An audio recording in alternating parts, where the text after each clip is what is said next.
So we're looking into animals that we get rid of. I've spoken to someone about snails. I've spoken to someone about jellyfish and that. And looking at cockroaches today. She's an expert. She's just not just some random person. No, she works in a museum, a good museum. I said I'd give it a plug. It's the one near Knightsbridge. It's got dinosaurs and that in it. It's worth seeing. And Natural History Museum? Yeah. So, It's not sure. He's not sure. This is what happened.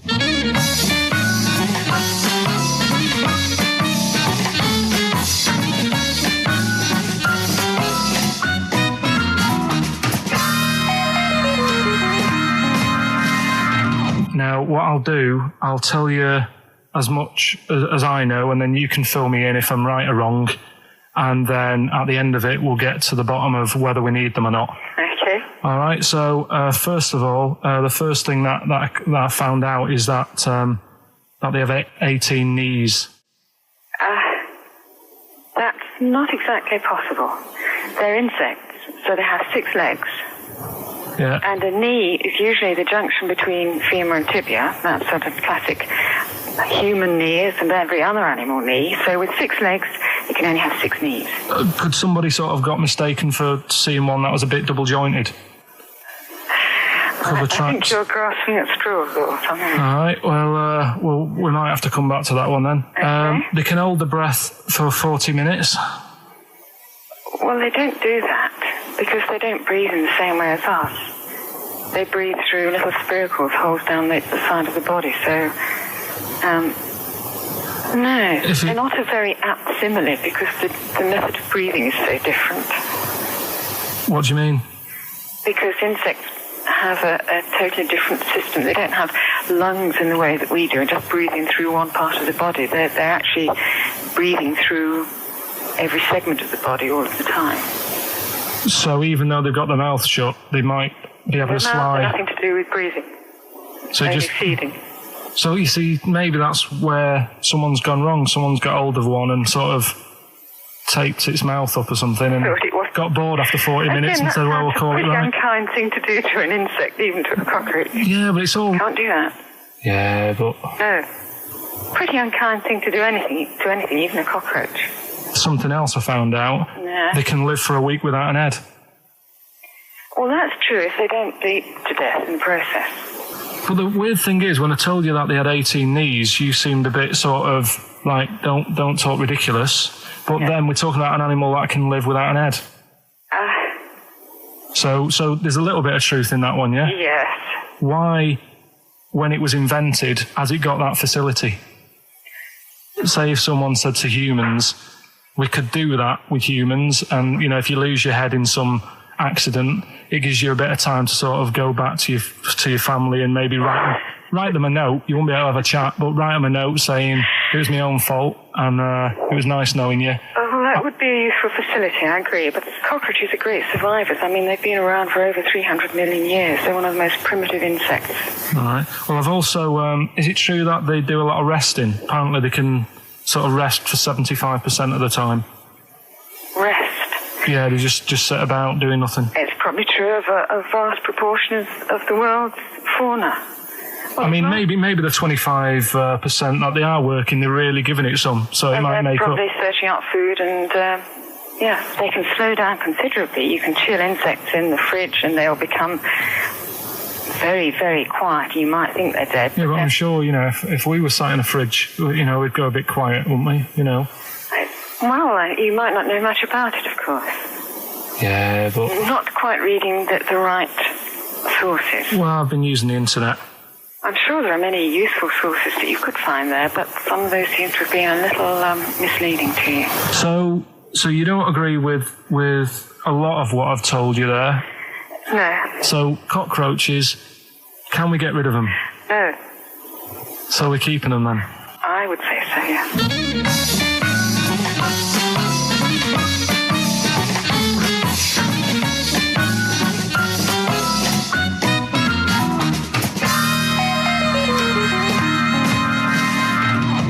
I think we should get her on more often because she sounds like she'd be a bit of an ally really, because she knew immediately that you were talking nonsense. She even said, I think you should be more concerned about your sources, which I've been trying to tell you for a year, right? The fact, I mean, 18 knees, where did you get that from? It was on the internet. They can hold their breath for 40 minutes. I mean, I don't know what you read and take on. Mad world, don't it?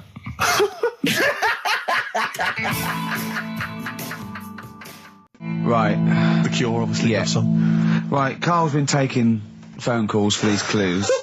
Right, and so everyone's been saying the same thing for the last one. He's been going, no, and I'm worried. I'm always worried. FD. I just overheard him on a call there going, what have I been saying? Oh, no, it's FP. Dickhead. Right, give me the clues out. It's a rollover. Right, tell people, we're really sorry to anyone who would have got that right. Okay, right, do the clues quickly. Tell them it'll be a rollover, so we have to do 3 new ones. Do you not write these down, I don't write the answers down in case Ricky looks over the thing and sees the answer. Why would I cheat? I'd rather you do something right with your life. Right, well, the clues were, I've got 3 other jumpers like this one. Yeah. That was FT. Yeah. You got that, 4 tops. Yeah, that's all right. Good, well done. That bunch of people can't make up their minds if they want to sit in the sun or not. That was C, they were getting that. That was charlatans. Charlatan, right? A bunch of them, charlatans, right? What? What's Charlie? No, it's like, shall I go out? Shall we? Charlatans. They got it, right? Where I went wrong with this one, the Jamaican fella, he had to have some aspirin. Why? It's my fault, you know, I'm not cutting, there's no point passing the book or anything. I said FD. A lot of people were saying, Fred Durst, like, forehead hurts, which is a good one. Yeah, which would have been as good as any of yours. But I made an error, so we'll roll it over. No. What is the answer? We'll what is the answer? over. Jamaican fella what? Add some aspirin, why do that? What's the thing? FP. FP, it was Frida Payne. Frida Payne. Frida Payne. Frida Payne. Frida Payne. That's awful. Carl, you've got to write these down next week. This is I'm sorry, you're the producer. I know, but I've had a busy week, haven't I? That's not an excuse. That isn't an excuse. Our excuse is we don't care. Yeah. You do put care. the work in and then make a mistake. Yeah. It's better not to try than try your hardest and be rubbish. Do you see what the point? We don't care. But you've got standards. Yeah, and you're not meeting them. Think of that. You're not even reaching your standards. God. Right, well, that's that, I guess. Well, the prizes will be giving those away next week. Again. Just completely... Song for the ladies to end the show with. It's from Nick Cave's new album, Nocturama. This is a track called He Wants You. Back next week. Remember, Frida Payne. I had some exciting news this week, Carl. You'll be pleased to find out. I'm worried that you might get a little bit jealous because it's obviously going to impact on your world quite strongly. Because I know you think you'd like things to be quite samey. You like the status quo to be maintained. You like the fact that in the past, we've had some crosswords. Because I remember. What did you think of me when I first walked in? When I first came in on the first day of XFM? I don't know why you're making a big deal out of it, because I'm just being honest, though. I'm just being honest about a lot of people who see you for the first time sort of go, well, he's a bit weird. I know that, Steve, that you brought it up, and then you're again. But I'm sure that wasn't what he said before. No, did he say before? He's a bit weird. Yeah, he looked at you, and I knew. I could see by the look on his face. You know when you know your kid, and your kid's sort of scared of something, and they go, "Why's your kid?" He goes, "Oh, he doesn't like pigeons or spiders." Right. It was like that when I saw Carl, and I brought you in, and I went, "What do you think of that, Carl?" I could see the look on his face that he was disturbed. Sure. And then, as he said, you get used to it, don't you? Yeah, you get used to it. And you have changed a little bit. Your hair's a bit smarter now, and you got some nicer glasses and that, I think. Or I might have just got used to it. Whoa, don't bring it up, Steve. Don't look at me like that. So you say that you think some other people in the office thought the same? Do you know that for sure? Carl. Did you discuss it? Carl. Yeah, I think they do, yeah. Okay, leave it there then. But not just in the office, as you walk through the building. Oh, it's worse than you ever thought. Well, no, it's not worse than I ever thought, because as you well know, Ricky Gervais, yeah. What did I do on Thursday morning? Oh, is this the thing For those that perhaps are not of the female persuasion listening, there's a magazine. Apparently it sells quite well. It's one of the sort of female, kind of issues magazines. I think it's called Company Magazine. It's like your sort of, I guess it's a bit like your Moore or your Vanity Fair or whatever. Anyway, they run every year the 50 most eligible bachelors in Great Britain section. Ding dong, hello. Who's in there this year? In the 50, in the top 50 of the entire country. And then they vote, and they put them in order and see who's the most eligible bachelor. But that's 50 people, right?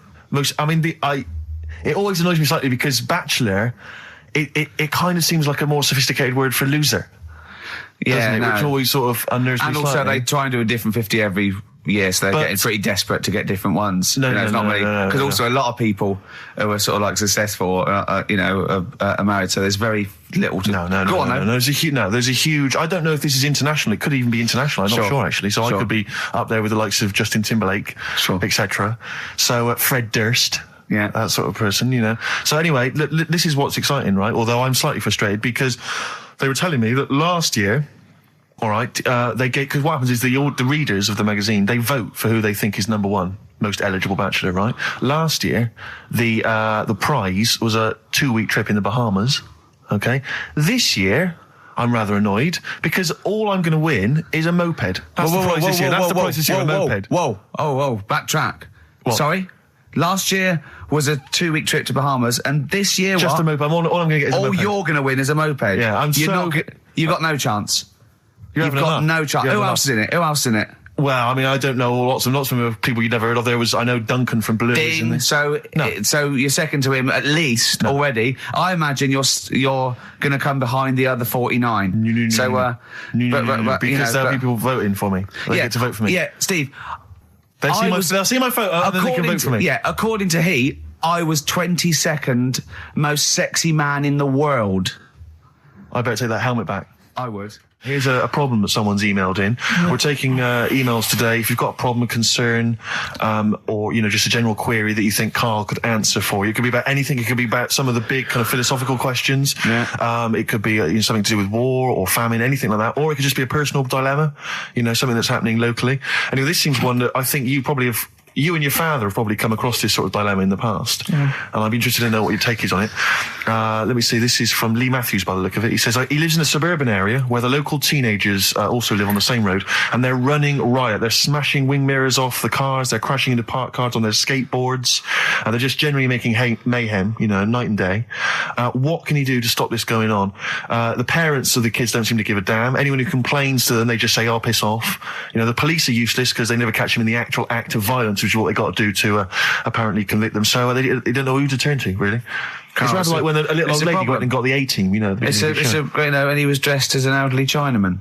Exactly. She knew who he was. Colonel Decker didn't have a clue. Yeah. You see, it's weird because now it has got out of hand. Do you know what I mean? Like years ago when I was growing up on the estate, you had problems, but not like you have now. Do you know what I mean? Summers were nice as well, weren't they? Well, right. And police are getting shorter and younger. But you yourself kind of admitted in the past that you were something of a tearaway. You didn't do anything like these kids here. The thing is, I was scared that if I got caught doing it, my dad would go mad. Yes. And I remember smashing a car window by accident and legging it in the lounge and sort of pretending to go asleep on the settee. Right? Genius. And I heard a knock at the door. He chloroformed himself just to be unconscious when his dad came home. And there was a knock on the door, and I thought, oh God, this is a fella who saw me. I was chucking a stone in the air, seeing how high I could throw it. Of course you were. Did it keep landing on your head? That would explain a lot. And it came down. Chucking a stone in the air, love it. To see how far I could throw brilliant. it. So, I wasn't bothering anyone. Did you invent that game? Right, Did you get a stone for your birthday? Go and play with your stone. He gave one to Suzanne. Karl, go and play with your stone. The thing is, right, and it came down at a funny angle. And of course it did. It ate the back of this car, and the back window is the most expensive because it has that heating thing in it. Yeah. In case you got a frosty window. Yeah. So I thought, oh God. So I legged it in, got on the settee, went to sleep, knocked at the door. Genius. It's a brilliant plan. It's a brilliant plan. I couldn't be guilty. I'm asleep. So I love the idea. So the thing is, our lounge used to sort of, you could see in from the door, right? So this family who saw me do it, saw me asleep on the settee, and my mum said, go and get the door. And I sort of went, what? As if I'd been asleep. Yeah. I went to the door, like, rubbing my eyes. And the fella said, "What did you run off for? I saw you." I was like, "Oh no." And I didn't see my dad. I went out. It was when he was working sort of evenings. So I went out so I didn't have to see my dad. And then the next day I came home from school and my dad said, 45 quid. Ooh. That's all he said when he looked at me. And then you fell asleep when he went, wake up. You know what I said? No, 45 quid. Now the thing Carl. He didn't have to do anything. £45, Carl. Now, I know you were saving up for a brick, but you can't have it. Yeah. Just equally, if you're doing a bigger crime, a bank job or a murder. Remember to take the stocking off your head, because if they wake you up and go, why have you got a stocking on your head? Just go, oh, I had a weird dream. Right. A quick query for you. This is from Jay. He's got a problem here. He says, my parents won't let me ditch my studies. He's currently reading modern languages at London University. Sure. He wants to follow his dream, but his parents won't let him, of being a dancer. Carl. Worse than that, he says that they're trying to arrange a marriage to a bunch of minging daughters of people they know from good families. He doesn't know what to do, so he's got the arranged marriage coming along, and he's also got, he basically wants to be a dancer. His parents are forcing him into something more practical. Well, the first thing, right, I don't think live your dreams. The arranged marriage thing is such a bad idea. Okay. Because I think too many people go on looks. Right. And then you soon get bored of that, and you find out the person who you're knocking about with, it's actually not your type. Right. Why don't you arrange marriages for people?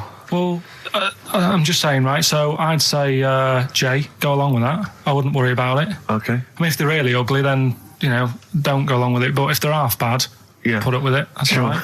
The dancing. Brilliant. Right? That's that solved. Brilliant. I wanted to be a dancer. After I did the boxing, right, I joined a dancing thing just near Man United's ground, right, called Twiggies. Went along, I wanted to learn some moves. How old were you?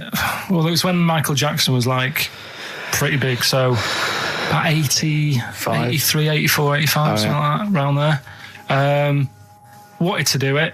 When I went, it was shut and it had become like a warehouse for toilet rolls. So in a way, I wonder what would have happened. Sorry. How is that an anecdote about you going through dancing? You've told me before you did boxing for a while, you did dancing for a while. You had a true fight in the boxing. You didn't even get in the... That's not an... Imagine if that was a film. This is a boy's dreams of becoming a dancer. Oh, it's shut. Next on. I mean, how is that a story? Yeah, that was Billy Elliot. Do you think it would have won quite as many awards? Yeah, brilliant. Footloose. All right? Yeah. I'm fed up they banned it. Let's go. Oh, it's shut. Flash dance. First, there was... it's a warehouse. Never mind. I'm just saying, you'll find something else. I think I got a go-kart after that. I bought a motorised go-kart and kept myself busy with that. So... There's always other things. Just think, Alan Bennett has to sit down and really sweat over his stories. Yeah. He just opens his mouth. You are a living Alan Bennett character. So that's solved. Well, Jay, don't worry about that. There's no emotional problems I can foresee if you follow that advice. So the advice there is do an arranged marriage. If she's not ugly. minging, she's not completely minging. Yeah. And don't worry about dancing. Get a go-kart. Cheers. Great. Last week when I did Do We Need 'Em, do you know when I called up one of the museums in a science museum? Yeah, are you talking to me? Yeah, I'm just saying, I wanted to tell you before when the song was on, but you're so busy listening to it. Yeah, was I so busy listening to a song I was playing? Yeah, but we're doing a radio show, aren't we? All right, what's your point? Well, I just wanted to say, she emailed in to say I got her name wrong, so I'm just apologising for that. What did you call her? I think I called her Jessica. What was her name? I don't know, I've got it on email somewhere. This is not an apology. No, I'm You've just got saying. it wrong again. You've not even said her real name. How is that an apology? Well, I remember, I read the email, so But who are you apologising to? I think her name's Jackie, I think. Oh, you've got it wrong again, haven't you? Well, anyway, and she just said if you want to see dinosaurs and that, go to the museum. You were complaining about that as well, weren't you? You went to a museum and there was too many dinosaurs. He said you just need 4. No, well, Steve, have you been to the one in Knightsbridge? I think this so. one that I called up, right? It's nice. You go in, you get a good collection of stuff. You walk in, there's 3 or 4 dinosaurs. You've had enough, right? I went into New York, right? I went to the museum there, hundreds of them. You can't move for dinosaurs. Yeah. It's almost like they're responsible for them being extinct. There's loads of them. So all I'm saying is, if you want to see a dinosaur, go to the one near Knightsbridge. They've got a nice selection, some old vases and stuff. It's worth going. So Oasis and Songbird. It's a nice little ditty. It's all right, yeah. Of a Saturday. Yes, thank you. XFM 104.9. Ricky Gervais, Steve Merchant, Karl Pilkington. I think we should go straight into it, Karl. I think we should do the competition. There's Karl in the corner. It seems a little premature. Do you reckon? Yeah, I do you think reckon so. It's so good. Exactly. We should tease it out of them. Well, it's a big thing. It's just that I've got absolutely nothing to say.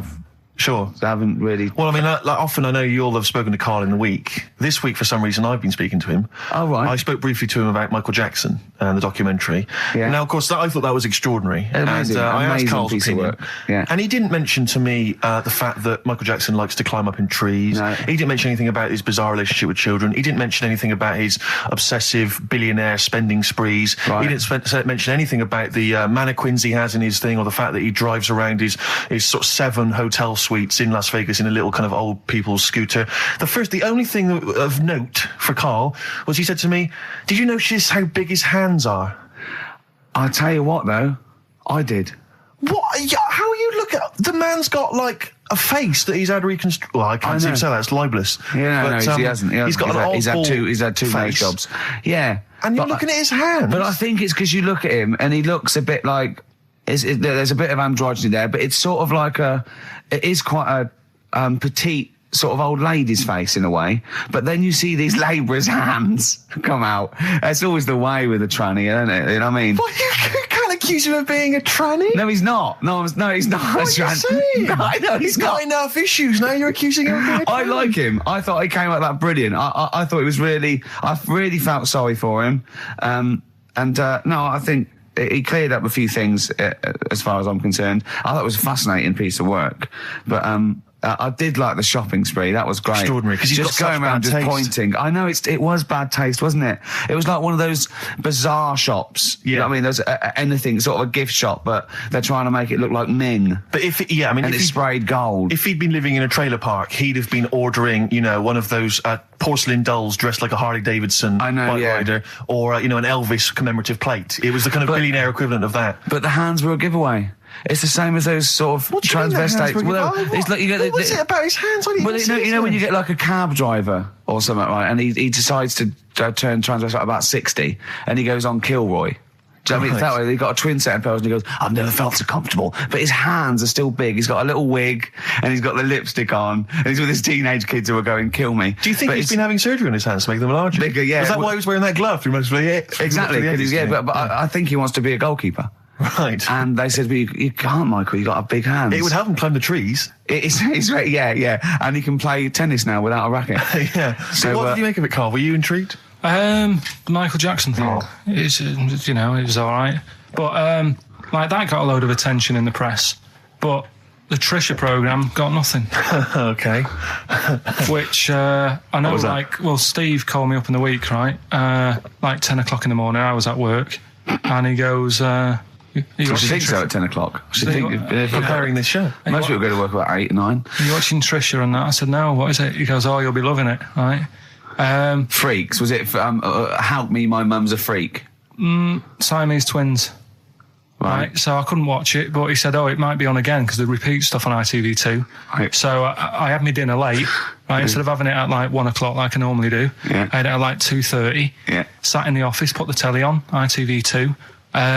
These Siamese twins. Did it blow your mind? It was amazing. We talk about a lot of things on the show quite a lot. The Airy kids crop up a lot. I was waiting. It's been 10 minutes and you haven't mentioned the Airy kid. Right, and last week we were talking about Siamese twins, weren't we? So it was weird that this programme was on, but it was amazing. I mean, what I think you can't refer to them as Siamese twins. I think they're known as conjoined twins. Why? I think Siamese is maybe considered derogatory or as an old antiquated phrase. Yeah, I think it's because the first famous ones were actually from Siam. Right. But and that doesn't exist anymore. No, it's conjoined, Karl. Yeah. Get the phrase right. But you'd think that if that's happened to you, that wouldn't be that sort of offensive. The names that you must get called. Right. You think that's the least of your worries? Siamese twins, I'd say, well, that's, yeah. Now, were you stunned by where they were connected? Just live with it, we'd say. Because they were connected, of course, at the forehead. Oh. Sort of, which was quite quite extraordinary. Well, there was one set of Siamese twins. One had a job and the other one didn't. That's ludicrous. Yeah. The other one was unemployed. The other one had a job. She had to go to work. She had to get up at 6 o'clock on her day I'm off. supporting you, literally. Yeah. Then they get done off the social for sort of... Yeah, because the other one was signing on. That wasn't a question that Trisha asked.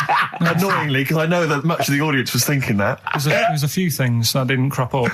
What questions would you have asked of them? Because what things did you feel weren't mentioned? I'd love to just watch Karl watching amazing things. Exactly. Do you know what I mean? It's like early learning thing. Mouth slightly open. Yeah, mouth open at a dribble, looking round to see if anyone else has seen it. You know, I hate that. Like when a cat sees a bird land on the balcony. Exactly. It can't believe it's luck. I'd probably say, how do you buy her like a birthday present? A surprise gift, yeah. Because everything's ruined. Sure. Right? I'd probably ask... Yeah.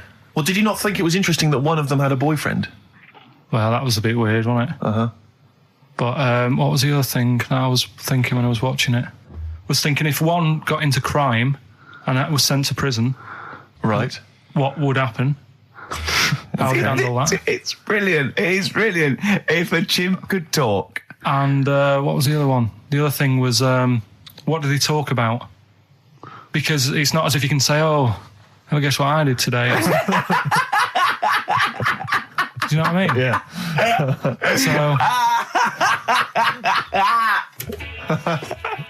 The really weird thing about all this, right?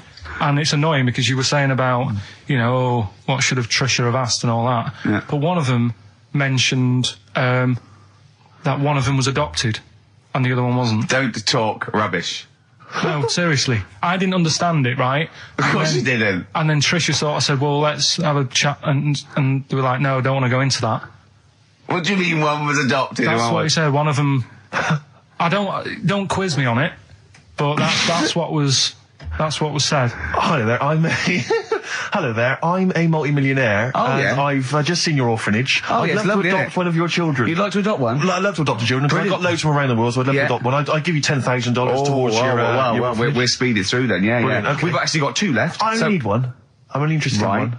Yeah, I don't need any more. Don't need any more. They're sisters. I know it would be tragedy to break them up, but I really only need one. Now, break it up. There's the rub, you see. Sure. You just need the one. It's $10,000 now. You can have that. I'll sign it now, but I don't want to discuss it further. I'll bring her around. Brilliant. Okay. Ding dong. Hi, yeah, brilliant. You brought my kid round. Yeah, there she is there. That's a joy. Yeah. Okay. Just standing next to a bush. Yeah, can you bring her out to No, me? there's nothing behind the bush, so you just want... I just want to be able to walk 360 degrees round her. Do you want her or not? Yes, I can't believe it. What's that little trolley? She's talented. Oh, dear. You're talking nonsense, Karl. Well, whatever.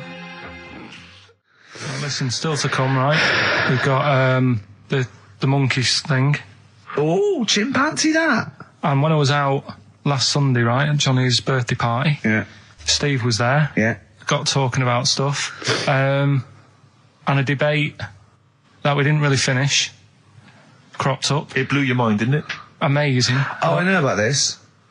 Steve told me. This is the infinite amount of monkeys. Or a monkey with a typewriter and an infinite amount of time would eventually come up with the works of Shakespeare. Yeah. There was no debate. It's a philosophical, mathematical problem. There's no debate. It's true. It wouldn't happen. No, listen, Karl, listen. Infinity sorts it all out for you, right? An infinite amount of monkeys at a typewriter, right? They do everything. They type everything. Infinity just sorts it all out for you. There's no getting to it and they're going, oh, well, let's have a look what they've done. This one's come close. Did Romeo and Juliet. It would do it all. It would type everything ever possible, conceivable. Yeah, but... It's a mathematical... Well, we've heard your side of the argument, Rick. And I'll be honest with you, it's a persuasive one. But let's hear Karl, because he heard about this in a pub last week. Yeah, so he's got some strong... What's your problem with it? What's your problem with it? Well, first of all, right, you're saying it's a load of monkeys. It's not just one monkey that depends. can live forever. No, wait. It's either a chimpanzee with a typewriter with an infinite amount of time. He would eventually, by definition, mathematically, type everything ever possible, okay? Or it's an infinite amount of chimps with typewriters, and one of them will type it first time. But already that's not right. You either need to have What do you mean? monkey. What? You mean Let's hear his employment point. laws? He What do you mean can't- it's not right? Let's hear him out, please. If it's one monkey Yeah. with a typewriter that's got loads of ink in it and that, right? At least it knows what it's done in the past. It's not... Keep going. Cry. If you've got a load of monkeys, it's like if you have too many. What's that saying about too many chefs? Too many chimps spoil the soup. Right. Well, it's the same thing. It's like, well, I didn't tell you to put salt in it. I was going to put salt in it, and it messes it up. Whereas if it's just one, they know what's gone on. So what I'm saying is, just leave him go. I can't be bothered. I want to hear. I want to hear the rest. This blows my mind. He doesn't know what this does to me. It's a mathematical problem. I want to hear the rest. well, it's just I just don't think it will happen. What do you mean you don't think it'll happen? Infinity works it out for you by definition. Well, what's stopping them typing the same thing again? They would. In fact, the problem should be if you had an infinite amount of time that it would type. It works for Shakespeare an infinite amount of times and everything else an infinite amount of times. But you know, that's not as. But not Shakespeare. Oh, shut up, you idiot! Rick, do you know what he said to me? I said to him, I explained it to him. I said, God. you've got an infinite number of monkeys, infinite number of typewriters. They will type the complete works of Shakespeare. He said, have they read Shakespeare? You're an idiot! Play a I said, record. no, I'm not having this they're not conversation. doing it from I'm not having it because it really, really winds me up. But you're saying they'll do it with no spelling errors. Well, they do it an infinite amount of times. And they do it wrong an infinite amount of times. And they spell the last full stop wrong an infinite amount of times. And they get one thing wrong in Hamlet wrong an infinite amount of times. They do everything an infinite amount of times. But are they going off a story that they've... Play a record, Carl, because I'm going to knock you out. I'm just saying, Shut up! do they know the story? Oh, They're monkeys! Oh, Christ. No, Right, but- okay. Right, Carl. She's a girl and I'm a man. Good that, innit? On XFM, 104.9, Ricky Gervais, Steve Merchant, Karl Pilkington. As Yeah. ever, Rick, there's always someone who steps in to defend Carl. Okay, what is the defence? What is the defence? Here's an email from Scott Coomer. He says, Carl is actually right. I've got an A-level in statistics and probability. It doesn't matter how long they have and how many monkeys you have. You cannot guarantee they would type the complete works of Shakespeare. Infinity makes it probable they would get it right, but not definite. Yeah. Well, yeah. Yeah, that's what I was saying. No, you weren't saying, Carl. You don't understand it. Infinity sort of sorts it out. But if they do anything, they nearly do everything, won't they? No, I mean, they'll give it a good shot. No, that's not the point. But the I'd point be is surprised if they did one page right. Right, listen. It's not to do with consciousness. It's not to do with them aiming. They are just bashing away at the keyboard. It's like they're used to show that there isn't consciousness. They chose the chimpanzee because it can type, presumably, hit the keyboard. It's because they hadn't come across you at the time. Yeah. It's to take out thought out of it. It's to take out reason and trying, right? It's just random. They're saying that if you typed enough things, if the computer was left typing everything, if you left it for an infinite amount of time, and they chose Shakespeare because there is meaning behind it, and it's difficult to get it exactly right, to show you that Infinity would come up with it's not just Shakespeare, it's every novel. It's everything. Fairly eloquent there from Gervais. A quick riposte, please, from Karl Pilkington. No, I'm just saying, what I don't understand, if it hasn't read it, then how does it know where it's going? Listen, right, listen, right, I can't, can I just- look, can I just explain to people, right, some people have said, oh, why are you cruel to Carl? He drives me mental with things like that. What do you mean, wow? Can I just, let me just, You do my heading. take a breather for a How do moment. I do your heading? It keeps coming in the week. You know that I work here properly, yeah, in the week, don't I? Yeah. I've got a proper job, yeah? Yeah. Should be 9 to 5, but I normally get in at about 8 o'clock and work A lot till of people about getting 8. 8 o'clock.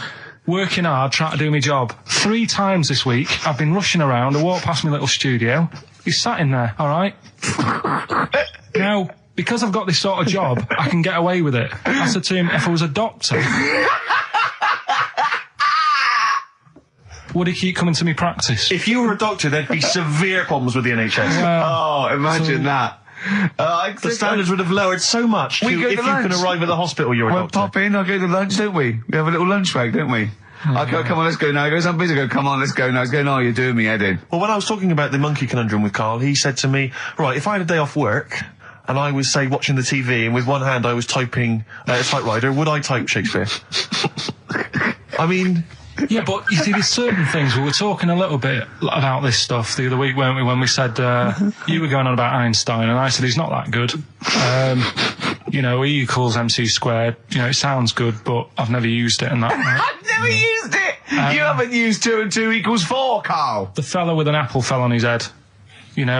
It could have been anyone sat under that tree. Do you know what I mean? It's just annoying. Lucky. And It just happened to be a genius. Newton gets all the credit for his laws of the universe. Well, other people were working whilst he was having a lunch break under the tree. So in a way, it's like he didn't deserve to have that success story. Again, forget the apple and the tree and whether he was sitting down having a lunch break. It's totally irrelevant. Yeah, but what I'm saying is there's certain things that will just happen. It's like, I think we were talking, when we were out eating the other week, we were talking about Noel Gallagher. Well, this is the reason the monkey discussion came up, right? Noel Gallagher... I don't know what to say. I don't know what to say. Rick, I don't want to misquote Noel. I'll be like Herbert Lom in Clouseau. I'm going to get a twitch whenever he opens his mouth. I don't know where to start with some of his statements. Well, as I say, this discussion began because we were talking about a quote that Noel Gallagher supposedly gave. Now, I don't want to misquote Gallagher, but the gist of it was that he said, had I...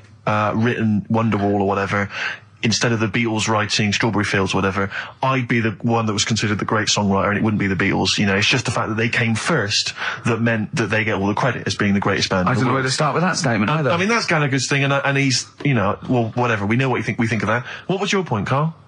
You agreed with him, didn't you? Yeah, I reckon, right? Do you know we've talked about putting a baby in a room before and it'll know what colour it is and stuff? If you got a room that's painted red... Right, but forget that, because that's going to confuse Hear him out. Listen to me. Say if they did some new TV show, right? Like, what's that film with Jim Carrey in where The Truman Show. The Truman Show, right? So they make up a little room, and some woman has some kids, and you say, right, let's put the kids in this room, and they don't know what's going on outside. They don't know anything about, like, EastEnders and that. It's like their little world, right? They don't know anything that's gone on. How could a child survive without EastEnders? Right, listen. So you sat in the room, right? And then when they're all asleep... Right, wait for this bit. Someone... Have you heard this Yeah, bit? wait for this bit. They're all in a room. Yeah. They're asleep. Yeah. Someone pops in, puts a guitar next to the bed. Right? Nips off out again. They wake up in the morning, and one of them goes, what's this? They don't even know it's a guitar because they've never seen one. Right? They're talking English, though. Yeah. We just left guitar out of the vocabulary. Right, so... There's plenty more to come. So, one of them will pick it up, and they'll go, I don't know what it is, and they'll start strumming, they'll go, that sounds good, doesn't it? Give them a few weeks, they could come up with Hey Jude. Whereas, typing Shakespeare, a monkey that can't even spell... I see that. Can't answer it. I might come with you, Rick, if that's all right. We've got to sort out that Christmas special as well. Yeah, no, sure. All right, I'll see you later. I'm shooting off then as well. Cheers, Carl. Ooh, those boys can rock there. That's the Guns with All Their Roses and Sweet Child of Mine. On XFM 104.9. I enjoyed that. Yeah. That was good. It rocks. I hope the audience was playing it loud like us. Yeah. Ricky Gervais, Steve Merchant, Karl Pilkington. Well, look at him yawning. How rude is that? Carl, what's wrong with you, man? Have you been up late? A little bit. Girlfriend was away, wasn't she, yesterday? Yeah, I always have a problem with that. I always have... Because you don't go to bed, do you, early? Do you know what I mean? You sort of think... I just always find that thing that if, you're used to living with someone... Yeah. One of you will go, let's go to bed, then you'll go, all right. But when you're on your own, you go... You just forget to go to bed. I just stay up. Okay, stop eating now, Carl. You've ate all the food. That's just a plate. All right. Okay. Yeah. No, I stayed up and watched... there was a thing on about Dracula. Right. What, Dracula? And I found a flaw in it. Go on. Not the fact that he's the living dead and and drinks blood to stay alive and he doesn't reflect. And he can in turn into a mirrors. bat. Well, and you can go on. The mirror thing, you can't look in mirrors, can he? Well, he can look in mirrors, but he can't see himself in a mirror. Yeah. That still doesn't work. Go on. It doesn't work at all, Carl. It doesn't work Go anyway. on. No. Well, Centre parting's always really neat. His centre parting's always... how does he do it if he can't look in the mirror? Blood on the floor or something it was called. Rubbish. I I love the flaw in the Dracula film is that his scent of farting's too neat. How did he do it without a mirror? Oh. Was it a documentary about Dracula? No, Yeah, there was the real Dracula. The real Dracula. Yeah, the real Dracula. The It's true just a film. It had blood on the floor or something. It's called. Yeah. It's rubbish. We had a little lunch yesterday, didn't we? We did indeed. That was a nightmare. Yeah. I hate going out with you two. I was explaining to Carl, right? I like to excite Carl's imagination, right? And if it involves chimps or monkeys, all the better. Brains he likes, parts of the body, deformity. You know, I know where to, you know, what buttons to push. And I told him about this thing. I don't know if any of you out there know about this, but there's an experiment they did in the 50s, a clinical psychology experiment where there's your two hemispheres of the brain, okay? They're joined by a thing called the corpus callosum, right? Which is just a little flap of skin, like a little scarlet lead that joins your two hemispheres. And what they did, they cut that in half, and they thought it was a cure for schizophrenia, but what it turned out to be, or epilepsy, I think, I can't remember, was that your two sides of your brains didn't function together. You couldn't get information. I was telling Carl all this thing, and one of the things I told him was that they did it on a monkey, and it fought itself over a nut. Like its right arm was connected, you know, by its left lobe of the brain, and it was fighting over itself. And Carl went, instead of like thinking this is amazing experiment, he went, would it have been happy if you'd given it two nuts? Yeah, I know.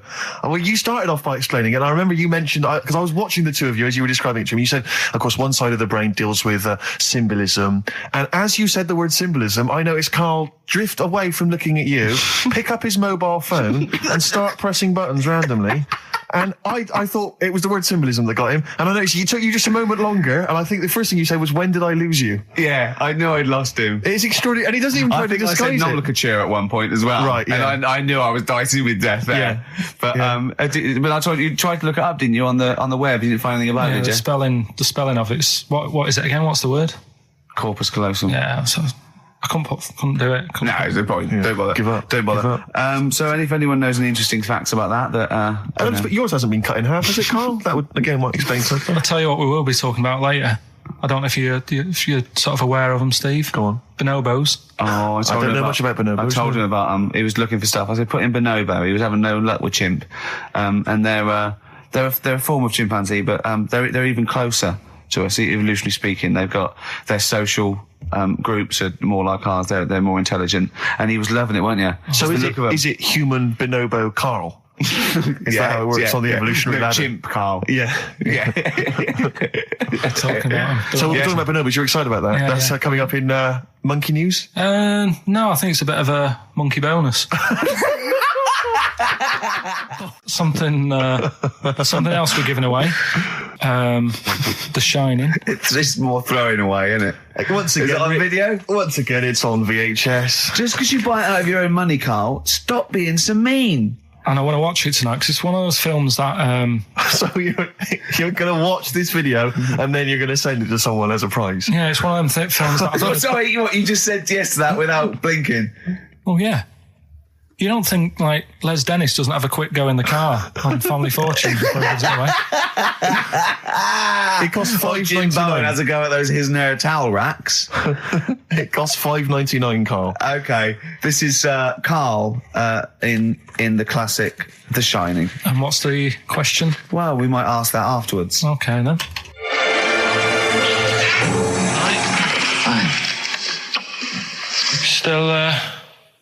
Still trying to write the book, then? Yeah? Yes. Good. Funny, someone told me the other day, weird thing about a typewriter, the top row of letters, the longest word you can write is typewriter. I'll just show you. That's weird, isn't it? It's just the typewriter being... You're not in the mood, are you? You're in one of those grouchy moods again, like you get into when you're writing. I'm not being grouchy. I just want to finish my work. Yeah, just being a bit funny, a bit offhand and that. Let me explain something to you. Go on. Whenever you come in here and interrupt me, you're breaking my concentration. You're distracting me. And it will then take me time to get back to where I was. Understand? Yeah, but I just was coming in to try and cheer you up. You know, if you I mean, I'm full of ideas as well. You know, if you're having a problem coming up with stuff, got loads of ideas you could write about. The other day I read about this airy Chinese kid. What do you want me to do about it? No, it's just that it could make a good book. Do you know what I mean? Sort of following round. That's swell. Well, I'd buy it, you know. But if you don't want to know, we'll have to. Don't bother doing it. But do you know what I mean? It's just airy Chinese kid. It's weird because they're not normally that airy over there. Yeah, this kid caked in it. But if you don't care, I wouldn't touch one hair on his goddamn little head. You won't have to touch any hair on his head. Like I say, he's covered. Leave the head alone if you want. Touch his hands. He's totally covered in it. But I love the little son of a bitch. Well, don't go that far. You haven't met him. But I can sort it out. I'd do anything for him. I don't think you'd expect that much. Just take him to the barbers 3 or 4 times a week. You know, he's a good little kid. In fact, I'll do it. I think I'll write a book on him. Yeah? How do you think you can handle that? Yeah. You're not too busy, are you? Well, yeah, I'm pretty busy. I've got to sort out some monkey facts for the show this Saturday, but I reckon I can still... Why don't you start right now and get out of here? All right. I will. If you're going to be like that. Couldn't borrow a pen, could I? See you later. There you Haunting. go. Haunting stuff there. Karl Pilkington in The Shining. You know, in the film, Jack Nicholson goes crazy because the suggestion is he's maybe possessed by demons that maybe are in the hotel. But, you know, if I was stranded in a desolate hotel, removed from all human contact with Karl, I'd go mental with an axe without being possessed by demons. That's more chilling to me, trying to get some work done and you keep wandering in. I'm trying to get Karl to spend a couple of days in the caravan with me, just for the head of it. And he won't. I've offered him money, won't I? I think it'd be a great laugh, wouldn't it, Karl? Oh, yeah, great. That would be terrifying. No, I want to film it. I just want to film it. Like a little video diary. There's Karl there, he's just waking up. Well, if I was stranded in that would be like being... I may as well be with Freddy Krueger and Jason Voorhees. That's more scary. The thing is, Ricky doesn't mess you about as much as he messes me about. No, you see, you've given him an inch. You've given him an inch and he's taken a yard. 12:30 you got in today. In 30 minutes between 12:30 and 1. The old bin lid on the head. He wanted to do that again. Yep. Squeezing my head, think he had a go at. And a karate chop on the back of the neck. Yeah. All in 30 minutes. Yeah. Who else can say that? Wait, what were you thinking during the quiz then when the questions were coming out? What were you thinking of? Well, what it was, right, just before the quiz started, I had to go to the toilet, right? Because the rule is, right, people who don't go to it, once it starts, phone's off, no more toilet. They take it dead serious, don't they, right? Yeah. So I went to the toilet. Now, I'm not being out of order here, it just got me thinking, right? I went to the toilet, the gay fella in there, right? There was a gay fella in there? Gay fella in the toilet. Now, how could you tell? How did you know? Just typical, you know, everything about it, right? Everything about it, right, yeah. Oh. What, large handlebar moustache, leather cap. Butt plugs, amyl nitrate. Could I just say that these views do not reflect the views of the management of XFM or me and Steve. Or most of the people in this country. Go on, Karl. What's your problem? Yeah, but this is what I'm worried about, really. But this is why I only got Danny Minogue right. Right? Because this was floating around my mind. Went to the toilet. Now, go into the toilet. They have like men's cubicle and they have women's cubicle. Yeah. Now, without sounding out of order, is it wrong for me to think gay men should have their own little cubicle? Go in. They should have their own... Well, not cubicle, you mean an actual toilet, I suppose. When I was at the urinal, normally, you know, there's a fella there and then you go, all right, and there's no pressure. But I couldn't go. I was thinking, should I wait? If I go into the toilet, it'll look obvious. Yeah. I had loads of pressure and but this was going on. What were you worried about? I'm so sorry. What were you concerned about? Viewers? I'm so sorry. Well, it's like, right, listen, when I was a kid, right, and it's all right for you to go into women's toilets when you're a kid, it's like, oh, it's a bit cute, right? As long as you're not, like, over 15 or something, right? Right. But when I was a kid, I went into a toilet, and women, when they use their little cubicles, they don't shut the door. Some of them just sit down on the toilet, right? And you see everything. And... No, seriously, that's probably one of the first times I saw, like, a woman. Yeah. That, right, and my Auntie Nora when she was staying over. What happened with your Auntie Nora? She was, she's into wearing caftans. Into wearing what? You know, caftans. Oh, yeah. What are caftans? Big, bellowy sort of dresses. Right. And, yeah, I used to sit on the floor at home in front of the telly. Sure. She was on the chair behind. Yeah. She did a bit of a sort of a Sharon Stone scene. Oh, God. Yeah. Did you see it? There was no underwear. No. What age were you? What was it like? What age were you? It was like a ripped tennis ball. What? Right, we're off air. Either that or put us in for the Sonys. I'm a little bit concerned about your toilet discussion. What exactly is your point again? I was just a bit bemused. You see, it's a tricky one.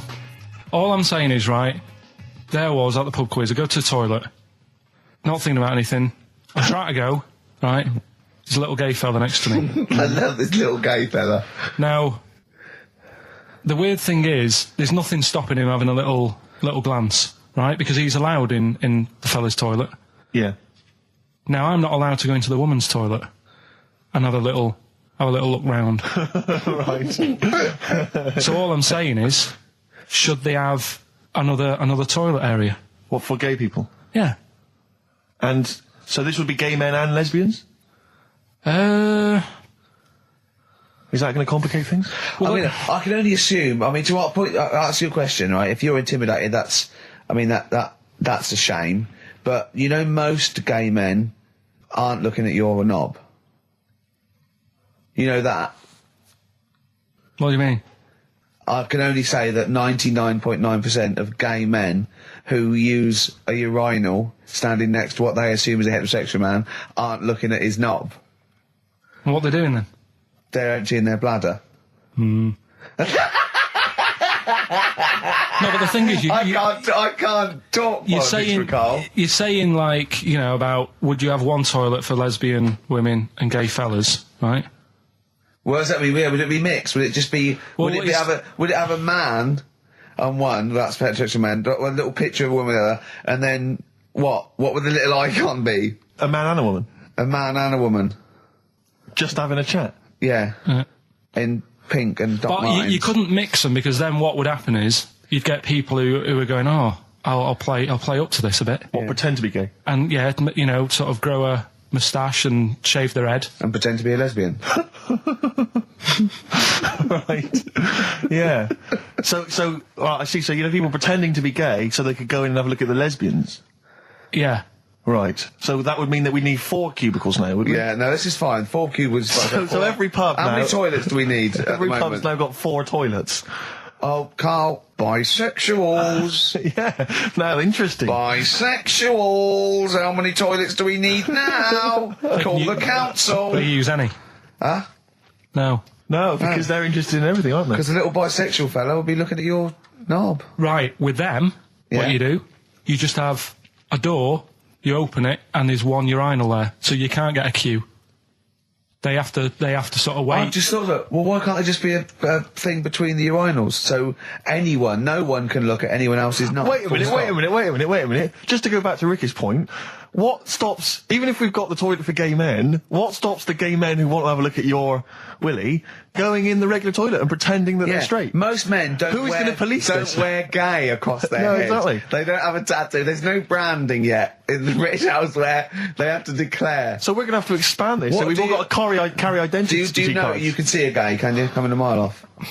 No? No, I'll just hold it in next time. No. Can you tell gay men? Do you know a gay man? I'd say probably if you did if you lined some people up Yeah. and said point them out, I reckon I'd get. But hold on, we're not talking about people dressed in leather with the arse cut out and an handlebar moustache. Yeah. We're talking about, the everyday, No, non-seen... of course, Oh, no. well, yeah, but I mean, suppose I put you in a room and there was 10 naked men, right? Yeah. And there's 5 gay men and 5 hetero. Could you walk along that line looking at those gay... Am I naked No, you don't have to be naked. Why would you have to be to naked? catch them out? Play a record! I would catch them out. Don't go into it. Don't go into it. Don't go into it. Play a record. There was this. This is what it's like about getting presents and stuff, right? With my mum and dad. Go on. My mate Colin, right? Colin Mackin? No, Colin Bailey. Oh, right? yeah. He had a little Sinclair Spectrum, right? Yeah. Computer, Yeah. which was like the thing to have at that time, right? Yeah. Used to always go round to his house. The deal was Not the one you had to play through the window because you weren't allowed. no, that's another lad. Oh, right? yeah. This is a different lad, and the deal was he came to our house, and my mum gave him a pie, and then I'd go round to his, and I'd stay there for a few hours playing, Hungry Horace and stuff like that on it. Sure. Right? Now, my mum and dad knew that I really wanted one of these computers, right? So I waited about a year. Came round to Christmas Day. I thought, I reckon might have one. Turned out they bought me the wrong one. They bought me a ZX81 instead of a Spectrum, right? And Christmas Day, I'm there trying to load the games up. It's not working. I'm thinking, what's wrong, right? And the thing with me, when I was a kid, I used to get quite sort of agitated. This is the moment. Right? I found out that it needed a RAM pack to make it work, right? Looking in the thing and it's saying, and make sure you put your RAM pack in the back. And I was like, oh, where's the RAM pack? And my dad's going, I don't know, I've got you the main bit. That's it. So I was that wound up, I just was sick, right? Just sick. I didn't feel sick or anything, I just was like, oh God. Went to the sink, just sick. Because I was that on edge about it. I said, come on, we've got to get one. And my dad's like, Tandy's shut. We're not gonna get anything today. Ruined again, Christmas Day. That was after the year when my train set got blown up by our kid. The following year, no RAM pack. And now you ask me why don't I get good presents? He's scarred. He just I'm gonna die. Honestly, I'm gonna die. He's just being sick. Yeah. There's no RAM pack. What? Did you get to the bottom of it? Why wasn't there a RAM pack? You have to buy them separate. Oh, It's one of them okay. cons. What do you mean I can't play Frogger? Oh no. So, wasn't there another incident when you threw up? Spontaneously threw up? Through sheer anxiety? I do get it.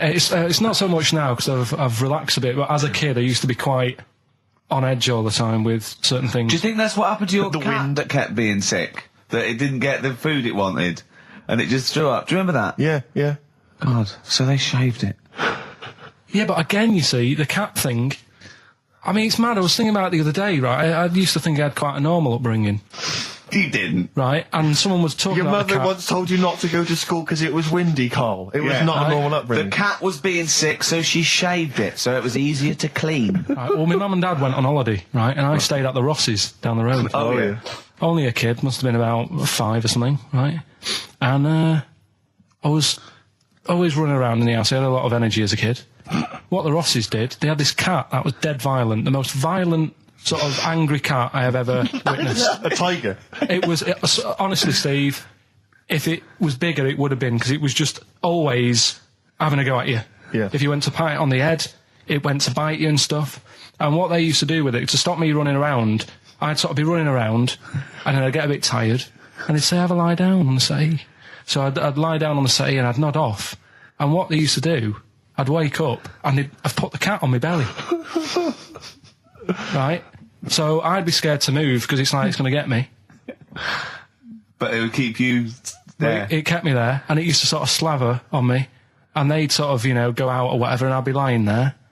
That's not normal, is it? Carl, sorry, were you created by the Brothers Grimm for one of their fairy tales? What kind of a life is that?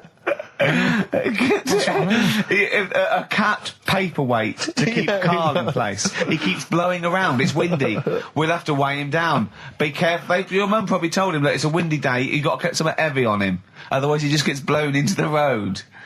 God. Bless him. Rick, I sometimes get off at the tube at Tottenham Court Road if I want to look at the record shops before I come into XFM. And I always cut through Chinatown. Oh, yeah. And every time I come through Chinatown, the same thought always strikes me. I always feel like I want to just gather all the little locals, all the little Chinese fellas, just gather them round and just go, guys, in what way is this a town? It's not, is This it? is not, at best, what you've got here is a novelty street. Yeah, Gerrard Street is not a town, No, mate. it's not a town. You've had this Just for like because you put a 100 little years. It's not pagoda. expanding. Yeah, yeah. You can't just call it Chinatown and claim it's a town. If I was them though, and you did, I go, what are you talking about? It is a town. It is a town. It's What, in our what town. way? It is a town. It's our town. We got all lots of stuff. Where's your church? Where's your mayor? We needed. We got a betting shop. Not enough. It is. See, all you've got here is restaurants. No, that does not a town make. no. Got a little supermarket with snacks. What does it sell? Snacks. Specifically, I would imagine crackers. Yeah. Do you want to buy a dragon? Do you want to buy an ornamental dragon? If I wanted to buy one, this is where I would. Do you want to buy a gold dragon? Is it made of gold? No, it's made of plastic, but it's sprayed gold. Do you want to buy that? It's not a town. It is a It's town. not a town. Yeah. And it annoys me because when I first came to London, I genuinely thought Chinatown was going to be this amazing, what they've got there is You'd hear a gong and every time we went in there, and right? there'd be rickshaws and people walking on those little sort of wooden shoes. You know those ones?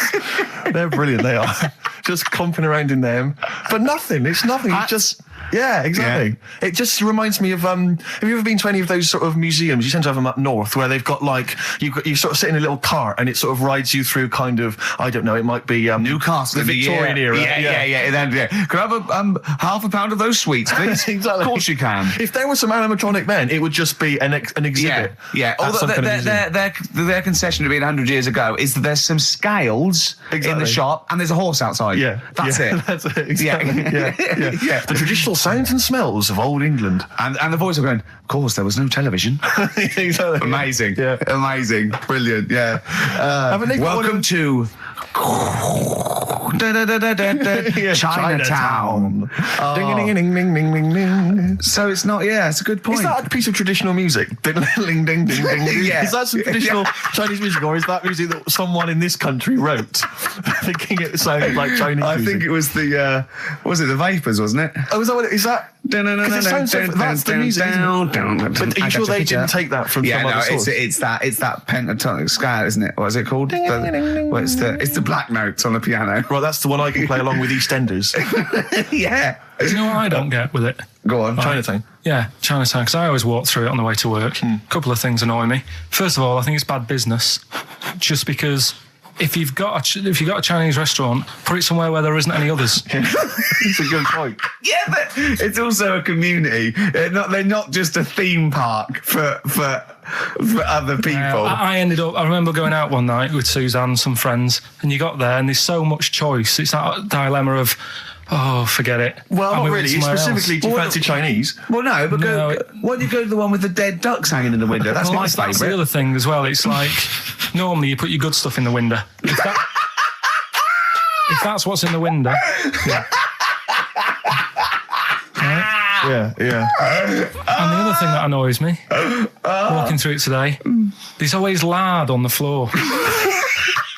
What, in the street? In the street. It is, honestly. I'm scared I'm going to slip over. It's because all the restaurants and that. But why is it? That's another point. Well, it's not oozing out of the restaurants. No, but why is it? I don't know what they do. Careful. Listen, no, but why is That's why they used to wear those little wooden shoes. No, okay, we've got... No, but the thing is as well, they try and wash it with water, which doesn't work with lard, and it's like oil. Famously, yeah. You know what I mean? Even I know that. Yeah, you've got to scrub it. So, you think sorted that out. Yeah, you think they'd know, wouldn't you? Yeah. All right. Anyway, thanks for your thoughts on Chinatown, Carl. I'm Ricky Gervais, with me Steve Merchant, Karl Pilkington, pressing the little buttons there. XFM 104.9. What's that little Well, I think I do more than press the buttons. Right, see, this is it, right? Karl has had a little strop on since last night, okay? And He's had a little strop on? Yeah. You said strop on. I just wanted to clarify. And, I don't know why. He says that I'm an annoying person. He says that I wound him up, right? Which I don't know. He says that you're winding up because you're sort of like negative about I'm everything. negative? Yeah. And, but what I think it is because we pointed out that his lateness is unacceptable. Yeah. He said, meet you at 6. He turned up at 20 past. He said, well, someone stopped me in the corridor. I don't care. I've got stuff to do. We had stuff to do. I think we're a bit busier than you, Karl.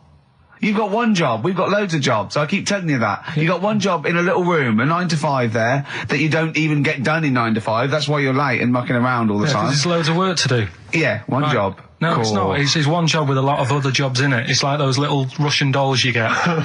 Right? Well, it's So not, don't is have it? a go. Yeah, it is. Yeah. Everyone thinks, oh, he only sits in his studio messing about, making songs a phrase. That's what I do in my free time. Which we've got coming up later.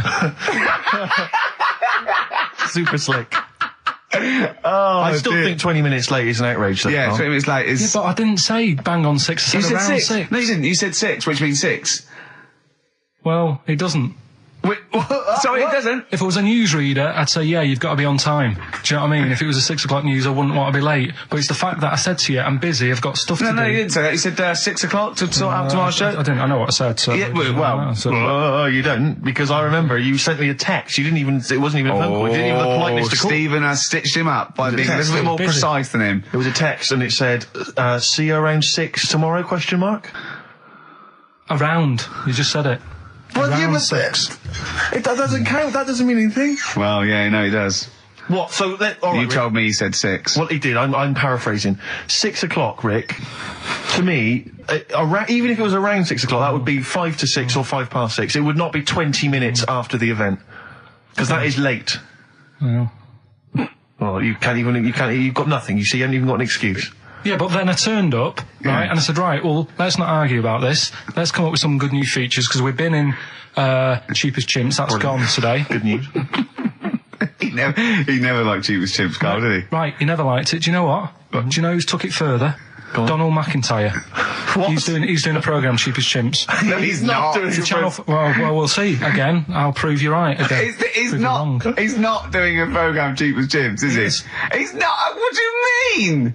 He's doing. I saw a trail on Channel 5, and it was saying, you know, Is it 5 or is it about 20 past 5? He's doing this, he's done that, you know, now see him on Channel 5 because he's moved to Channel 5. Right. He's saying first big problem, chimps, you know, they deer and that.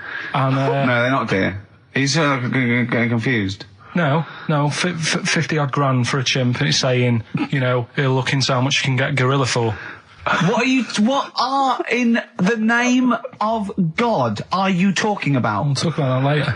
But I don't know. What, I'm just saying that that's another idea. and that then, Steve seems to so do. go on, you got off, this is why you never get stuff done and you're Yeah. late. You got off the point, you were talking about arriving late. Yeah, I know, but I'm just saying to you now, I turned up late, so I said, right, well, let's not argue. Yeah. I said, let's do some stuff. Yeah. You weren't having any of it. I think at one point you were trying to be sick on my leg. I do remember that. Yeah? Why? Just for fun? Yeah. Alright. That's when I started getting annoyed. He was very annoyed last night. No, yeah, okay. Yeah, I can see where that could be annoying, but you just got to think, hey, look, so what? It's, you know. Well, I think you rub each other up the wrong way. Yeah. That's the problem. no more Cheapest Chimps today. Right. Nothing to replace it because we didn't have a chat. Songs of phrase, we're doing that. You can win some stuff. Yeah, we've got the film that we haven't done for the last 2 weeks. The final film, we won't be doing Let that. him down. There's 2 weeks. So you're 2 weeks late on that. Can I just ask, guys, is there going to be some great music? Yeah, well, What I've got about something from the only ones? Yeah, The classic, another Another planet. Brilliant. Yeah, but it's all the time. It's not just, I mean, you haven't done that with me, taking your clothes off and that yet. But, like, last night we were sat in the pub and I was saying, right, you know, let's not even worry about new features then. Let's get the current ones, you know, going. Like Getting what? Good. Like, the one that I was trying to work out, the cheeky freak of the week. Think of that! Yeah, but I was Think of saying, that, though, as a normal conversation. Yeah, but I'd looked online, right? I didn't find that much. I found, actually, I'll tell you what I found later. Brilliant. We're looking for them, right? And then at one point, I think you said to me, go and, you know, what about the Guinness Book of Records? Yeah, you know, they'll have, like, the best freak in the world or whatever. Yeah, ever. So I said, yeah, bring one in. Now, you've got one at home. Yeah, I've got a But you couple. couldn't be bothered carrying that in today, so I had to go out of the pub that I was at, Yeah. nip into Borders, Yeah. buy a Guinness Book of Records, Yeah. out of my own money, $18.99, Yeah.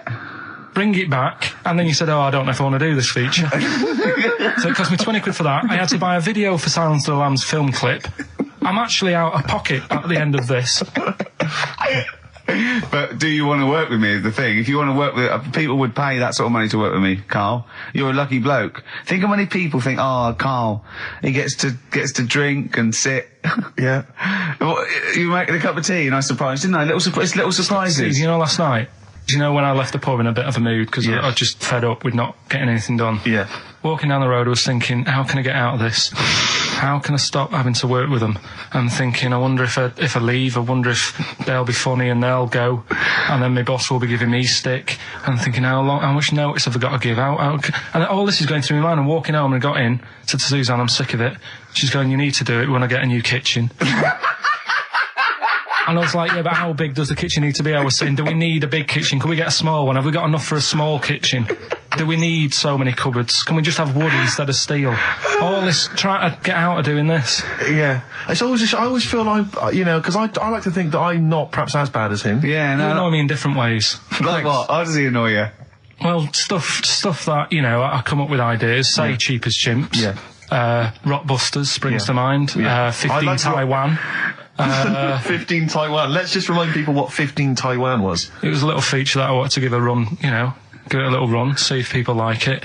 The premise being? No, there's no premise, it's just a title. No, we were going to get 15 sort of ornaments, you'd explain them, and then people would call up and say, that one's from Taiwan. See, Carl, you just explained why I didn't think that was a good idea.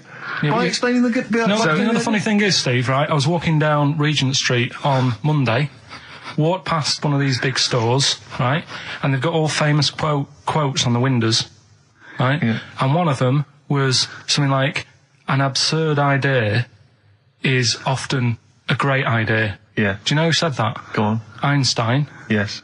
Which made me wonder, if you were his mate, would he ever have done E equals MC squared? Or would you have said, don't bother with that, it's not going to work? Because that's all you seem to do. Everything I come up with, you put down. Yeah. Well, that's one thing. He's negative, right? I don't know why. I don't know why he is. What else? He messes me about. I get him concert tickets for stuff, and you say, oh, I didn't bother going. Yeah. That is annoying. You come in, 5 minutes to go with tracks that need editing. Yeah. The little bag, that bag that was free. Yeah, you got a free bag today, an XFM little rucksack thing. Yeah. You were like, oh, what's this? What's this rubbish? Yeah. Ricky said, I'll have it. They're great. He said, no, I want it. Yeah. Well, it was free. I need it. Yeah. I'll give that as a gift or something. So, I mean, I think on reflection, Steve is probably a little bit more annoying than me. I won't go that far. You are annoying. If I had to go away for a week somewhere, if it was a quiet place... Well, you are again, aren't you? That's 2 holidays you had this year, I mean. If it was a busy place, I'd probably go with you, because people, do you know what I mean, staring at me all the time and that if I'm walking around with Steve. No, I'm just... Can I draw up a list of reasons I don't like you, Carl? Just being honest. What? I'll tell you, because the list of reasons I don't like you is incredibly long and getting longer. Just saying. Do you want another slap? Eminem, Sing for the Moment, on XFM 104.9. I'm Ricky Gervais. With me, Steve Merchant, with 5 little hamburgers. Got 5 burgers here, yep. And so I don't know, how should we begin, Carl? Do you want to just look at the size of these burgers? Look, they can see it on webcam, can't they? They can see us stuffing these burgers into your mouth. And by the way, I'm filming this, Steve. Look, Brilliant. Look, I've got a camcorder. Yeah. We'll put this on unseen footage on a DVD or something. Or maybe on the website. On the Oh, Carl, what if you break the record? Okay, Carl, I'm coming round now to just monitor this and adjudicate. What's the web? If people want to see this on the webcam, what is it? xfm.co.uk. Right, okay. Hold on. Can I, Steve, I'm not being funny. I'm not being funny, right? But I think I have got like a bit of a wheat thing. You've got a bit of a what? A wheat allergy thing. Don't give me that. No, seriously, my head's... I've been eating a lot of shredded wheat recently. And my head's got a bit bigger. Carl, I don't think you can let us down now, mate. So you just got to put that... I can't put that like that in my mouth on its... I've got to break it up. I've got to break it up. You can't break it up. Can't break it up. It doesn't say you can't on the rule thing. It does. It doesn't. I can't look. I physically can't. Try it. I can't look. I'd have to be Jay Goody to be able to do that. seriously, look. Oh. Try it. Yeah, I know, but you're not approaching it right. That's it. Come on. That's all. Oh, God, he's not going to do one. Keep going. That's good work. Keep going. How does I get three in? Keep pushing. Ease it Keep in. pushing. Ease it Keep in. pushing. Get one in at least. Ease it. Get one in at least. Get one in. Ease it in. Get one in. Push it. That's one. Let's go for another one. I reckon you've got to rip it up a bit. Okay, do that then. See how many you can get in. You've got to get in 2. No, just one. No. Well, it's don't crazy. pack it in. What do you do? Pack your cheeks first. Honestly, Steve, my head is swelling a bit because I have got a wheat allergy. That'd be good then, there'd be more room. Right, okay, look, Carl is now just sticking it in his cheek. Yeah. Don't eat any. You can't swallow any. It's like a hamster. You got to work it like a hamster. Yeah, stick it in. Come on. He looks like Marlon Brando in The Godfather. Come on. Don't lose any yet. Right. Pack it in, then use your fingers to pack it in. Come on. Wedge it in. Like you're grating the bath. I can't do this either.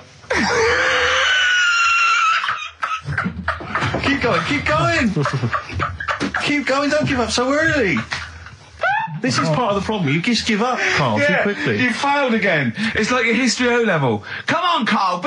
Come on. Do something well. Succeed at something. Push it in. You've got nearly a half a burger there. Oh, I'll come round there. You're chewing. Don't chew. I've got a bit of food. I don't know what he said, but...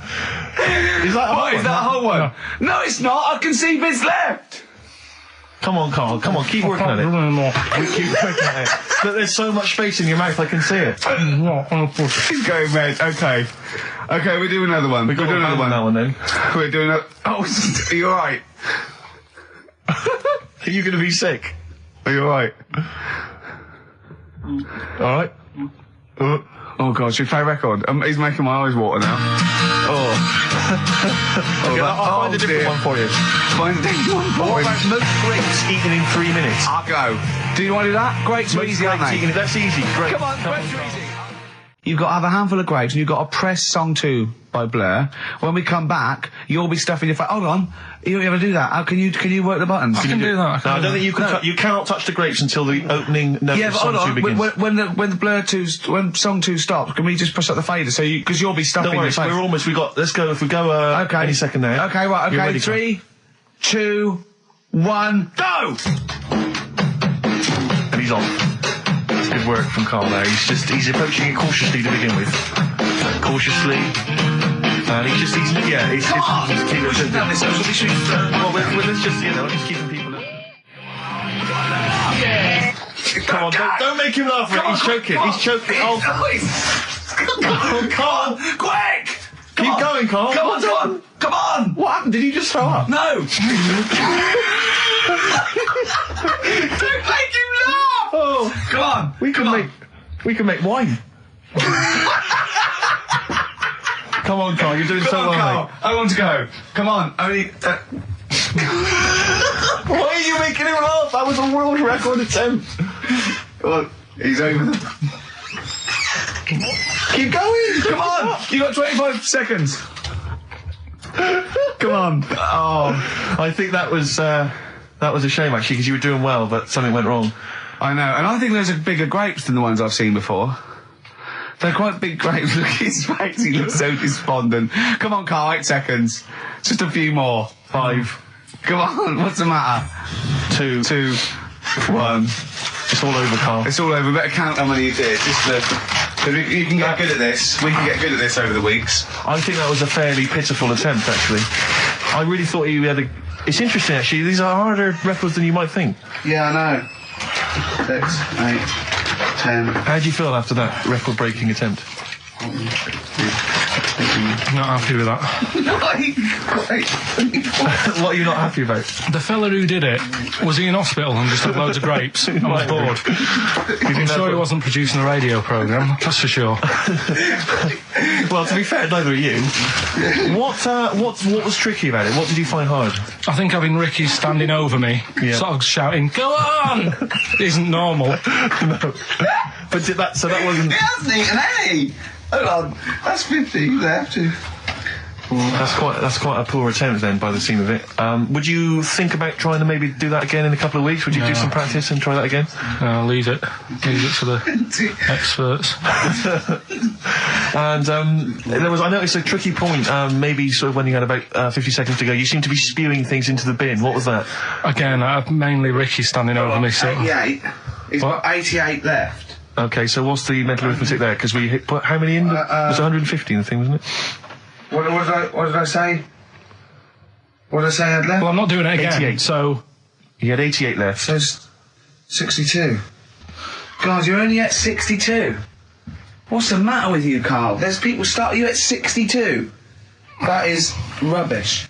That's disappointment. Let's leave so that.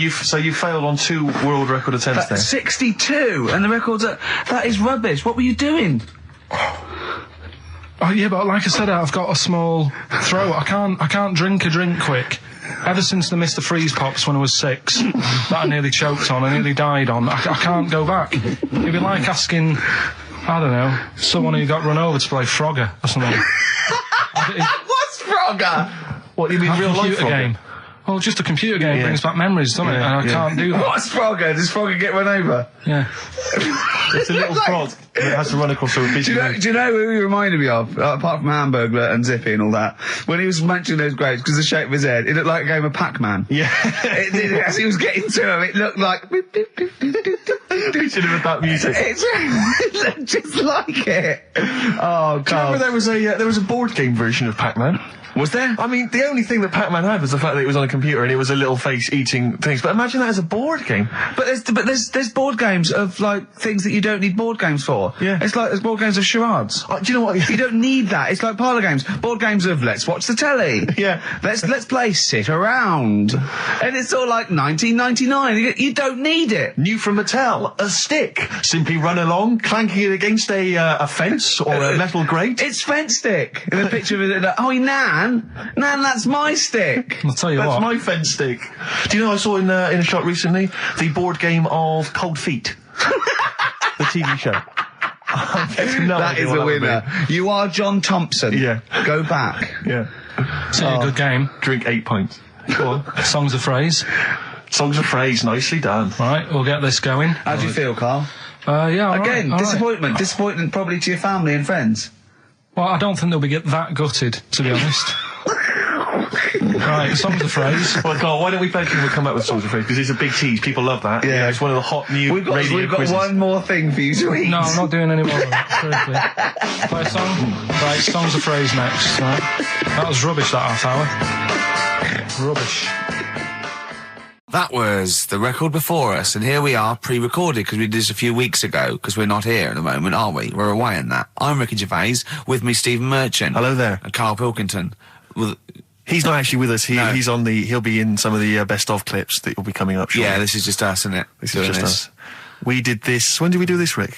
A couple of weeks back. Hold on, what is it? What It's the day 27th today. Yeah. I enjoyed Christmas. I loved Christmas. I love Christmas. I had a great time. What did you get? Loads of presents. So did and I. I'm glad they made it to number one. I'm really glad. Stroke, he, she. Yeah, I'm really glad that the pop idols, Cliff Richard, Westlife, made it to number one. Bo Selector.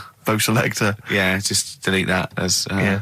Okay, well, we're going to play some of the best of, some of the greatest moments of the last 3 weeks.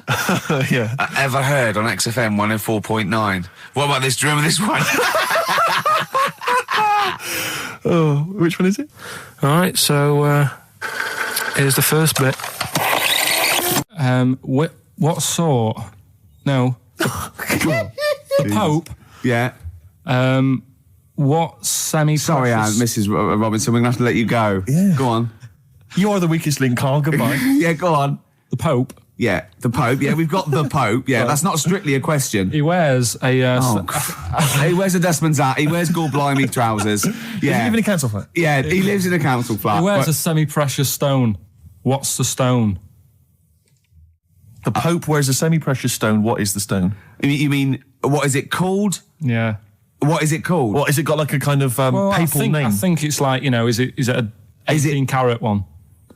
So we got to try and get the carrot of the Pope's big diamond. He calls it Dennis the Stone.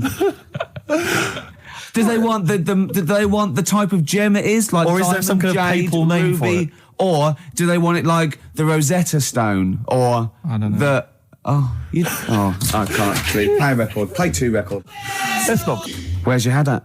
Basement Jacks. Right. Okay. Let's get this. Have we knocked this on the head? Then it's just not happening. Oh, here he is. Look. Here he is. Come in. Hey, look, how have you... Oh, God. I don't believe that. Oh, that's pathetic. I do not believe that.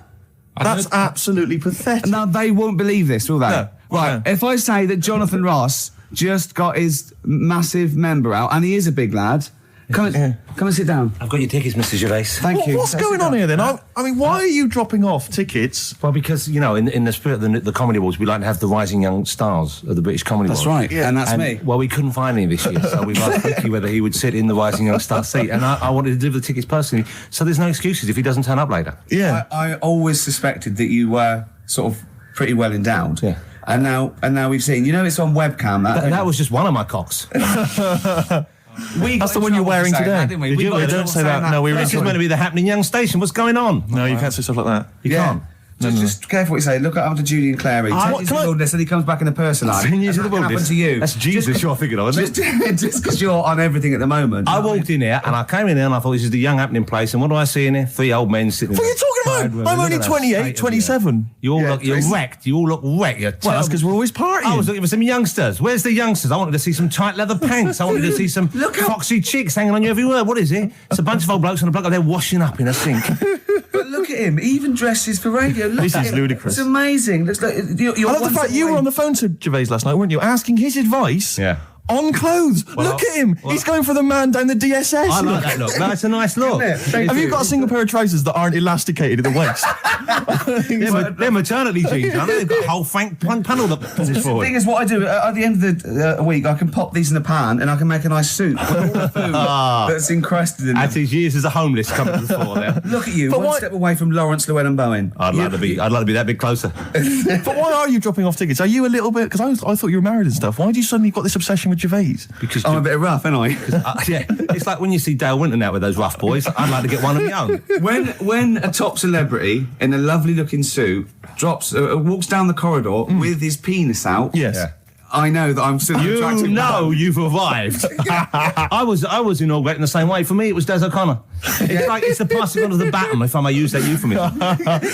and you've been battened. But it's fantastic. Well, it is a pleasure. I don't think I'm complacent just because I'm mixed with you. I still wake up and think, I don't believe it. I'm mates with Jono. Can I just point out one thing? I was listening to the show last week and I heard you, as always, revealing a little too much about yourself, if you don't mind me saying so. Yeah. Steve, not as much as you. No, but that was just for the benefit of the room.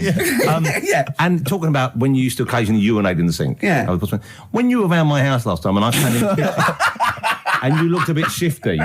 No, please reassure me. It was more ownership. I was like, I went to my territory and then other people that come in that go, has Gervais been round here? It's like just marking my territory. Because my coffee the next morning had a hazelnut tang to it that I don't remember putting in. Can I just say something? Because I mean, I used to mention to you, Gervais, when we first started getting involved in the business. Yeah. I used to say, if there was one celebrity I'd like to be friends with, it's Jonathan Ross. Yeah. Lo and behold, Ricky's befriended Jonathan Ross. I'm nowhere to be seen. But not invited round. Ricky told me that I could be his friend, providing I never extended the arm of friendship. Right. Yeah, if you ever... I thought as much. He tries to keep everyone else down he works with, from the office, all the other shows. He tries to keep them down. I didn't even want you to come in. I wanted to meet you on the steps. Yeah. I didn't even want to tell you you were around. But you called. He went, who's that? And he saw your name come up and he went, well, can I meet him? Well, you're all coming tonight, aren't you? This isn't Radio 2, by the way. These links are way too long. This is snappy radio. We have to play out... Yeah. You might The be kids have lost interest. But the kids want to hear Coldplay, Catatonia, You know what I like? Fables. How about some more of that instantly forgettable hip-hop you play each week? One of those obscure hip-hop hooey. That's the worst feature on British radio. You should be ashamed of yourself. Wait a minute, I've heard your quiz on Radio 2. Put it away. Put it away. I'm Carl. Carl, how you doing? I'm all right. Got a question for you. Right, man. Got a question. Yeah. The Pope. Yeah. What semi-precious stone does the Pope wear? It's easy. Go on. Topaz. Is that the right answer? I don't know, I might have wrote it down. I'm really sorry, Jonathan. It's not what he publicly admits to, but I have to know because I was hanging out with him at the Groucho one night, and he was saying, "Oh, look at this, look at that toe bench. Go and buy that. Look at that. Vatican City. Look at that. We can make a nice ring out of that." He said. Didn't go anywhere, but thanks for asking. I better go. I've got to go and buy some winkle pickers. Thank you very much. Okay, Enjoy nice to it. meet you, Stephen. Yes. Carl, I wish I could say it's been a pleasure, but actually it was quite creepy. See you later. So we just had a text here that says, and I don't know what truth there is in this, as ever, but John says there is apparently a nude bike ride today in Hyde Park. Now, I can't believe that's the case, because I don't think it's allowed, is it? You can't ride around with your veg, can you? I don't know. Why would you want to? Well, good point. On a bike. On a bike, I like the fact that that's what disgusts him. I want. Do you know what? If we did appeal for a nudist to call in, I'd want a very specific sort. I want a German nudist, a middle-aged man called Helmut. Okay. If there is any, or the closest one to it. So I want a middle-aged man from Germany. If your name is Helmut, you're in. But I'll accept hands. Carl would be good, wouldn't it? All right. Yeah. I think I'm wondering if the age might. Maybe we could broaden. Okay, that just a German nudist bloke. Right. Could he at least be fat? Can I find a fat German fella? If your name's Helmut, we're going to give you a big prize. Yeah. But any fat German fella who likes to get his sausage out. Sure. Okay. It's sauerkraut. Yeah. What's the phone number? 0871 222 1049. It'd be good just to get an email or a text with a contact on it, and then I can just call them up in the week. Sure. And 83936 is the text number. I don't know what our audience demographic pans out like, Rick, but I'm suspecting that's probably a fairly small fraction of our listenership. I know, but there must be someone out there. If you know a fat German who likes to get his tackle out, of phones are going. Straight away. Just answer it, Carl. Just answer it. Just potluck. It could be anything. Well, let's just see what it is. To be fair, it could be a nutter. But Just say hello. Just tell your turn. It's not straight away. He'll stay there, won't he? He'll stay there. Well, answer it. Answer it. Leave it. Answer it. Oh, you see this? It's gone. It's gone. There you go. He bottled it. So, just as well.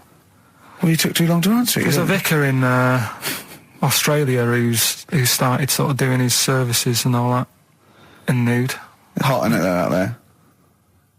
Yeah, Where'd you get the churches aren't. Churches are pretty cold. It was on some website. Of course it was. Yep. Just saying about a vicar and that who's there's a lot of nudists and that who want to get married. Do it, don't mess about with the wedding dress and that. Just snip up. Cheaper, isn't it? Well, I suppose it's so. I suppose if you believe in God, you believe that that's the way to be, innit? Because Adam and Eve and that. Yeah, but then in Adam and Eve, the shame made us dress up, didn't it? Yeah. Eating the apple and things. Yeah, but God didn't want that, did he? No, he wanted to see it all. He was loving it. He was having a whale of time getting a life full of all of that, and then the snake said, cover yourself up. Stitched him right up.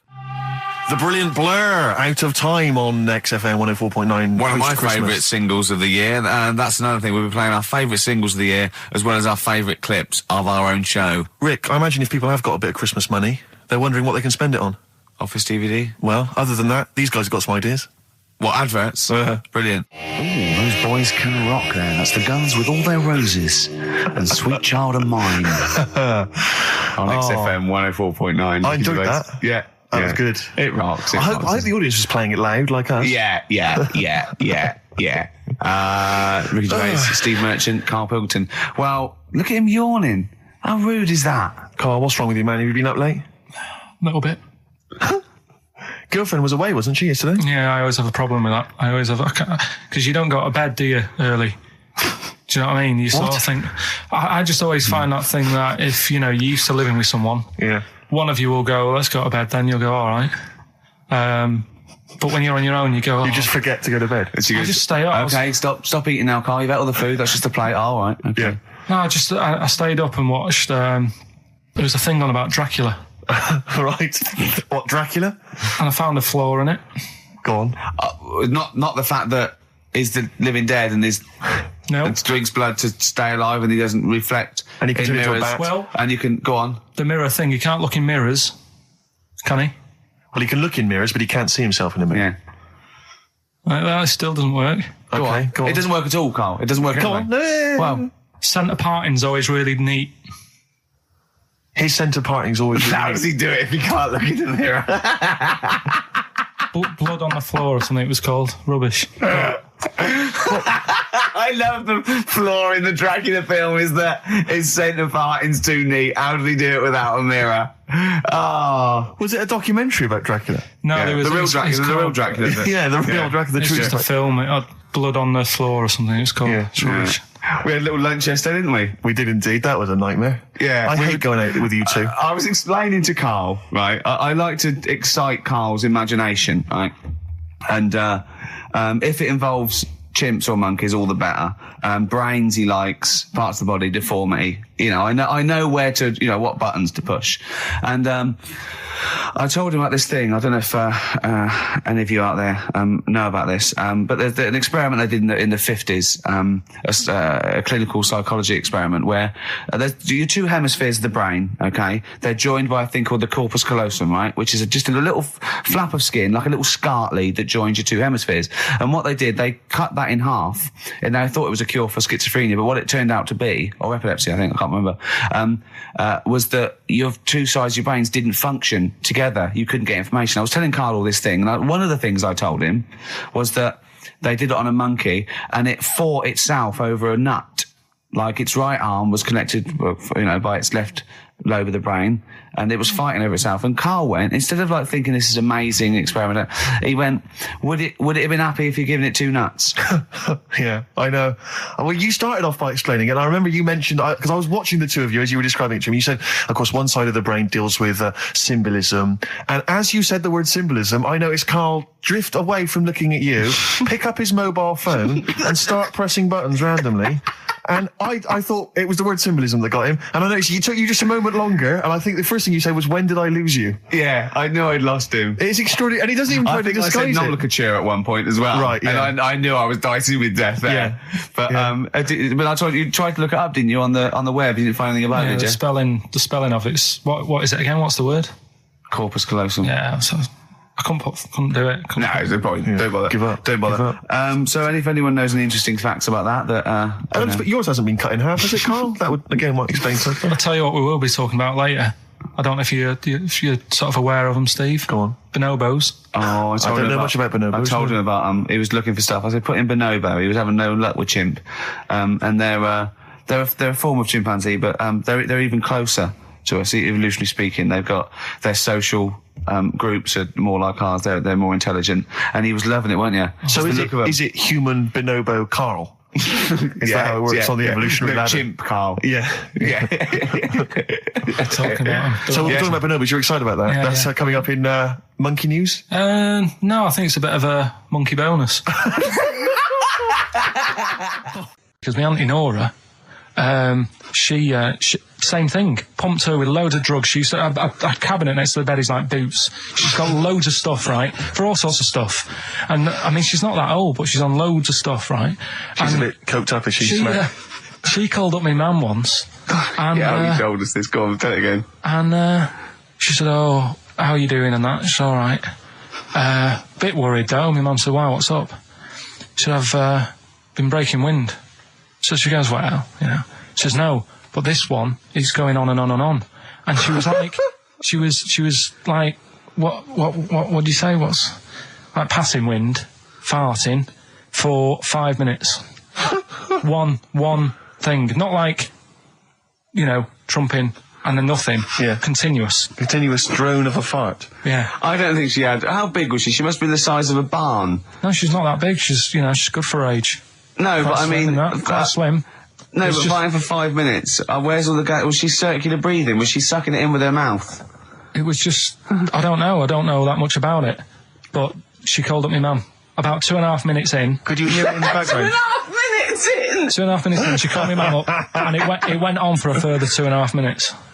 Oh. And she just stayed on the phone, did she? Where was- Can you hear that? Well, Did she hold the phone next to her arse? Listen to that. She was off the ground. Trying to work a tune down.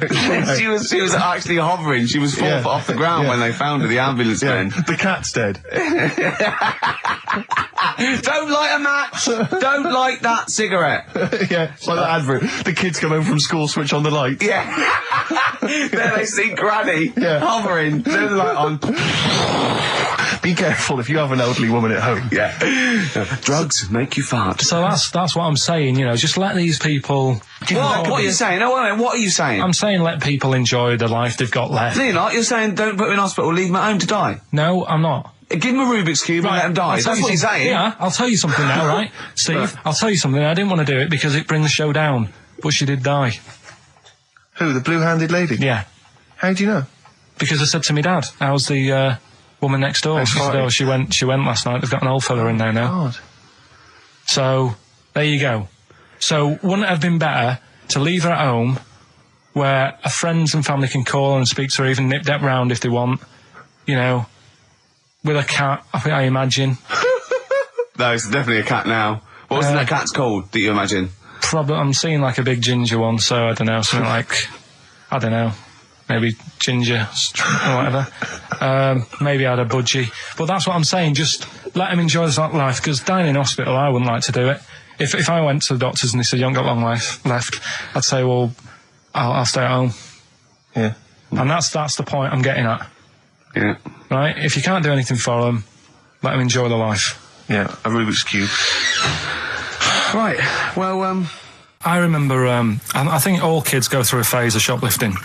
Well. And when I was going through it, I used to just little things, just like magic markers and magazines, Mars bars, that sort of thing. Yeah. And one day, right, my mate, Anthony, his mum called up my mum and said, I've got to meet up with you. I've got to have a word with you. And she said, what about? She said, I don't want to talk about it over the phone. So she goes, oh, right. Well, yeah, come round tonight then. So anyway, my mum sees me. She don't want to be in an awkward position and, like, be a bit embarrassed and what have you. So she sees me and she goes, right, Anthony's mum's coming round. What have you been doing? Yeah. So I go, oh, God. I said, I've been nicking stuff. So she goes, like, what? So, not big stuff. I've had a few calculators and Mars bars and stuff. How many? I'll just work it out. Hold on. Works out at 7.2 per day. So, how many calculators do you need? So it was when that phase. You failed maths, didn't you? Everyone wanted a calculator. It was like a trendy thing, wasn't it? Right. Oh, yeah. In Manchester a couple of years ago, yeah. So anyway, I told her all this and I confessed to, like... Computers will make it there one day. I confessed to... There's magic in the back of battery. Go on. Confessed to nicking all this stuff. She comes round. She only wanted to borrow some money. Brilliant. She said, oh, I don't like asking. I was a bit embarrassed to ask you over the phone, but can I borrow 20 quid? Oh, that's fantastic. And there's me. That's great. And it's similar sort of thing to yours. And did you? And he went, hold on, I'm going to work out the interest on that. I bank 10%. She'll owe you £4.40. Yeah. Oh, so your mum was a loan shark. yeah. And did she mention? She went, I just with that other, because what I'm saying is presumably you got your mate in trouble. No. Right, you didn't. That's great. Anyway, should we have some more music? Because we've been waiting for hours. What are you going to play, Carl? We've got the Cooper Temple Clause lined up. Brilliant. Probably you're thinking, Rick, isn't it time that we do our usual roundup of what's been happening in the news? Yeah. Which we always do every week. Yeah. We always do something, which is, I mean, basically, if you're listening and you're a new listener, say you work at a newspaper, we always try to be informative, just try and put stuff out there that just educates people, informs What are you people. thinking? Well, I said Monkey News is coming up, but what have you got? No, I was just looking on the net there and just found a couple of quite important news stories, probably worth mentioning. Policeman caught photographing... I don't know why it makes me laugh. It's just the phrasing, I suppose. It's the headline. Policeman caught photographing up woman's skirt. No, he wasn't up there taking a picture of Big Ben. He wasn't going, can I just sit up here? I'm just going to take a picture of that seagull over there. No. He was facing the camera up a woman's skirt. He was indeed. Right. A policeman in Japan is facing disciplinary measures after he was caught photographing up a woman's skirt with a hidden camera while on duty. The 42-year-old sergeant, who's not been named, used a digital camera to secretly snap the shots when the woman was reporting a stolen bicycle. So he was actually doing his proper job. He'd obviously thought to himself, I'll bring him a digital camera today. On the off chance a beautiful woman comes in to report a crime or robbery, I'll have it ready, I'll have it positioned, you know, in such a way. But this is interesting. This is how he got caught. Okay? The woman became suspicious after she saw a flash go off. Brilliant. I mean, this not so secret at all. Sorry, did I just see your shoe? Your shoe just seemed to just spring into life there. It was light. There was light. Yeah, I think I've had someone set fire to some magnesium that was on the end of it. It won't happen again. Well, it's only you and I in here, and your shoe was just suddenly lit. Why are you standing like that? Why is your shoe just sort of like between my feet? There's no reason. This is how I always stand. What did the bike look like? Flash? So, are you taking pictures of my family? No. And no, I'm not. And you should be wearing knickers anyway. Well, how do you know that? What? How did you know I'm not? How did I know what? I'm not wearing any... I didn't know you. I don't know what you've got up there. Well... I don't know what it looks like, and there's no way I could. Of course, it would be roughly that conversation in Japanese. I know, yeah. This is the Best Of Show on XFM 104.9. I'm Ricky Gervais, with me Stephen Merchant. Yes. I hope you're enjoying the Best Of. I'm amazed that these are the highlights and that we've strung it out this long, Rick. But the good thing about this is, we're not here, we recorded this a couple of weeks ago, just the links, right? This has taken us about 10 minutes for the whole show. We get paid the same. Why don't we do this every week? That's a great idea. High five. Listen to this clip, it's brilliant. Can I just ask Karl how he got on over Christmas? Because the last time I spoke to him, you hadn't bought a present for your girlfriend. I have to say, I was on tenterhooks all Christmas. Well, you changed it. After that show, I felt bad, even though I shouldn't have done, because... Because you hadn't bought your girlfriend a Christmas present? Yeah, but I said to you, I booked a table at a hotel in Covent Garden, had Christmas dinner there, which was nice, right? It's good food and everything. Didn't feel like enough to me. Well, then I went out and treated some stuff, and then... No. A couple of days before Christmas, he went, I took Suzanne to that hotel we're going to go to for Christmas dinner. We had tea and cakes. And I went, oh, you treated her? He went, no, she paid for it, but I was just showing her what it was going to be like. That was her extra treat. She paid for it. I love that. Brilliant. Yeah. Well, it was a dear. It was like 150 quid for a meal for two, which is pretty dear. So I'm not going to buy her cakes as well. All right, love, have anything you want. You pay for your own pudding, I'm not mental. Yeah. So you treated her to some other stuff? Yeah, some bits and bobs. What, so she chose them and you paid for them? What, the presents? Yeah. No, you chose them and she paid for them, but, you know, it's the thought that counts. I got them on the way home that Saturday. Well done. And what did you buy? Well, just some bits. It might be personal, Steve. Well, I don't care. Just some bits. Yeah, but bits and pieces. Leave out the personal bits. What bits? Just little things. And then yesterday... Right. A monkey wrench and a new washer for the shower. Yeah. Some recordable CDs that you need for your job. Oh, dear. No, when you gave those presents to her, did her face light up? Right. I don't want to tell you what they were, right, but she wasn't that impressed. You're going to tell us what they were now, tell us what they are. You even know what they are, she told you. On Christmas Day. Hold on, wait a minute. But it doesn't matter what they are. It does matter what they are. It doesn't. It does, Karl, it's you, mate. Of course it doesn't matter. Oh, God! Have you just remembered? Yeah! Right, but there's no need. I've got to tell him, Karl. I really want your permission, because I don't want to be I know it's not, but we know it's not that embarrassing. It's really quite sweet. Yeah, but in a way, right, the way I look at it is, right, Christmas... Even when I was a little kid, right, it's not... Please let me tell him, Karl. Well, let me just tell you first, though. Let me tell you why I didn't go all out on the old present front. All right. Justify yourself. Right. First of all, I've covered it up since then anyway, right, with that present, because I bought her some shoes yesterday, and she did say, I'll give you the money for them, but when I get home, I said, it's all right. I said, you can have them, right? So not only did I buy her some food on Christmas Day, I got her shoes. She's probably had a total... And they feel like a horse. Yeah. It's sort of like, there you go, there's your shoes, there's your food, right. Bed down, see you later. Yeah, but what I'm saying is she's done... fed and clothed. Yeah, did you comb her hair? She's done well this year, right? So... The thing She's done well this year. It's like you're a single parent living on a council estate with a smack problem, and you still managed to buy them some Lego. When I was a kid, it wasn't about what you got. I remember one year when I was about 8. Right? It's going to make me cry, isn't it, this? No, it's not. I'm just saying the way it is, right? I woke up at about 4 in the morning. And I was like, what I forgot? And I couldn't sleep. I was that on edge. It's the excitement of Christmas, isn't it? It's like, what's wrapped up? I need to know. Sure. Yeah. And it's the fact that people are saying, no, you won't know until tomorrow. Yes, sure. That annoys you and winds you up. Okay. So I got up at 4 in the morning, opened my presents, and then went, right, I know now, went back to bed, had a great sleep. Yes. Right? So it's nothing to do with the excitement of what you get, it's the excitement of not knowing what you've got. And then what happened when you got up to go down with the presents? What you're saying to me is that you could wrap up a brick because the thrill of Christmas is in hoping and being excited about what it is, not the actual gift itself. Yeah. Is that what you did?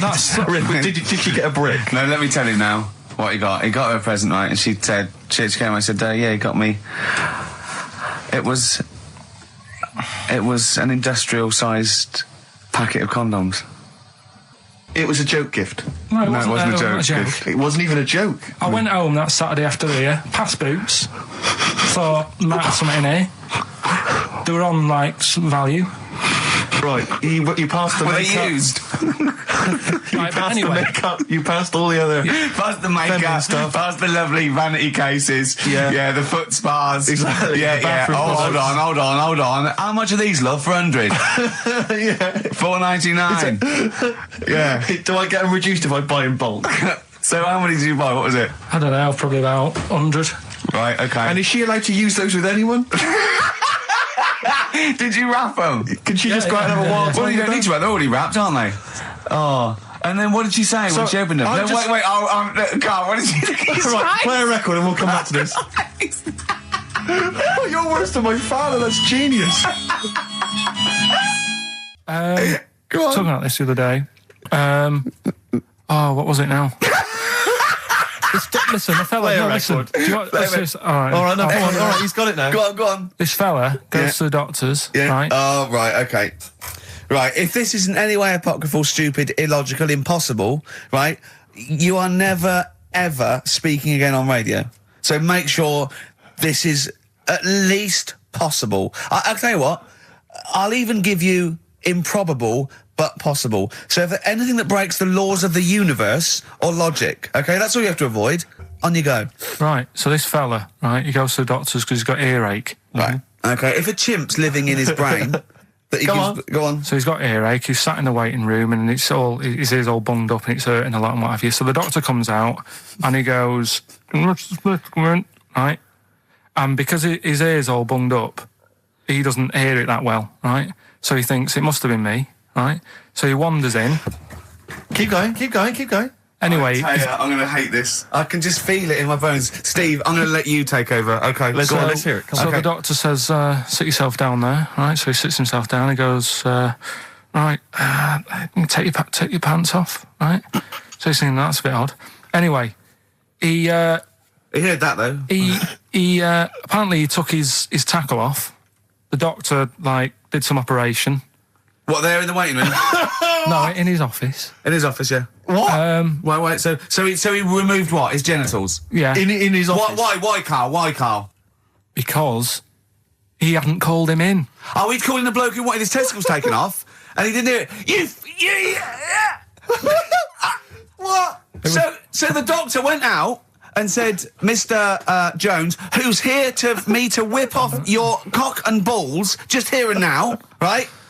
Bloke comes in, didn't it? It must have been me. So the bloke who wanted his balls taken off didn't say, I think he said me. So he didn't interrupt then. So the bloke goes in, he starts taking his testicles off, and he doesn't say, I'm here for me ears. What are you doing with that? Right, there was this. This is what it's like about getting presents and stuff, right? With my mum and dad. Go on. My mate Colin, right? No, Colin Bailey. Oh, right? yeah. He had a little Sinclair Spectrum, right? Yeah. Computer, yeah. which was like the thing to have at that time, right? Yeah. You used to always go round to his house. The deal was Not the one you had to play through the window because you weren't allowed. No, that's another lad. Oh, right? yeah. This is a different lad, and the deal was he came to our house and my mum gave him a pie, and then I'd go round to his and I'd stay there for a few hours playing, Hungry Horace and stuff like that on it. Sure. Right? Now, my mum and dad knew that I really wanted one of these computers, right? So I waited about a year. Came round to Christmas Day. I thought, I reckon might have one. Turned out they bought me the wrong one. They bought me a ZX81 instead of a Spectrum, right? And Christmas Day, I'm there trying to load the games up. It's not working. I'm thinking, what's wrong, right? And the thing with me when I was a kid, I used to get quite sort of agitated. This is the moment. Right? I found out that it needed a RAM pack to make it work, right? Looking in the thing and it's saying, and make sure you put your RAM pack in the back. And I was like, oh, where's the RAM pack? And my dad's going, I don't know, I've got you the main bit. That's it. So I was that wound up, I just was sick, right? Just sick. I didn't feel sick or anything, I just was like, oh God, went to the sink, just sick. Because I was that on edge about it. I said, come on, we've got to get one. And my dad's like, Tandy's shut, we're not gonna get anything today. Ruined again, Christmas Day. That was after the year when my train set got blown up by our kid. The following year, no RAM pack. And now you ask me, why don't I get good presents? He's scarred. He just I'm gonna die. Honestly, I'm gonna die. He's just screaming sick. Yeah. There's no RAM pack. What? Did you get to the bottom of it? Why wasn't there a RAM pack? You have to buy them separate. Oh, It's one of them okay. cons. What do you mean I can't play Frogger? Oh no. So, wasn't there another incident when you threw up? Spontaneously threw up? Through sheer anxiety? I do get it. It's not so much now because I've relaxed a bit, but as a kid I used to be quite on edge all the time with certain things. Do you think that's what happened to your The cat wind. that kept being sick? That it didn't get the food it wanted? And it just threw up? Do you remember that? Yeah. God, so they shaved it. Ricky Gervais with me, Steve and Carl. Carl, why have you got a headache?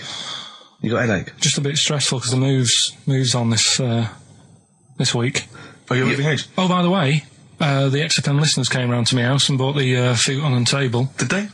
Were they happy with it? Quite normal. They were well happy. Yeah. Couldn't believe the luck with it. What do you mean quite normal? What do you mean quite normal? Well, it's always a bit scared, isn't it, getting people round. I imagine they were scared. Well, And were they excited to see you? Could you tell that they were pretty pleased to see you? no, I don't think so. I mean, You're Karl Pilkington. yeah, but the fellas sort of, they brought the whole family round, which was a bit odd.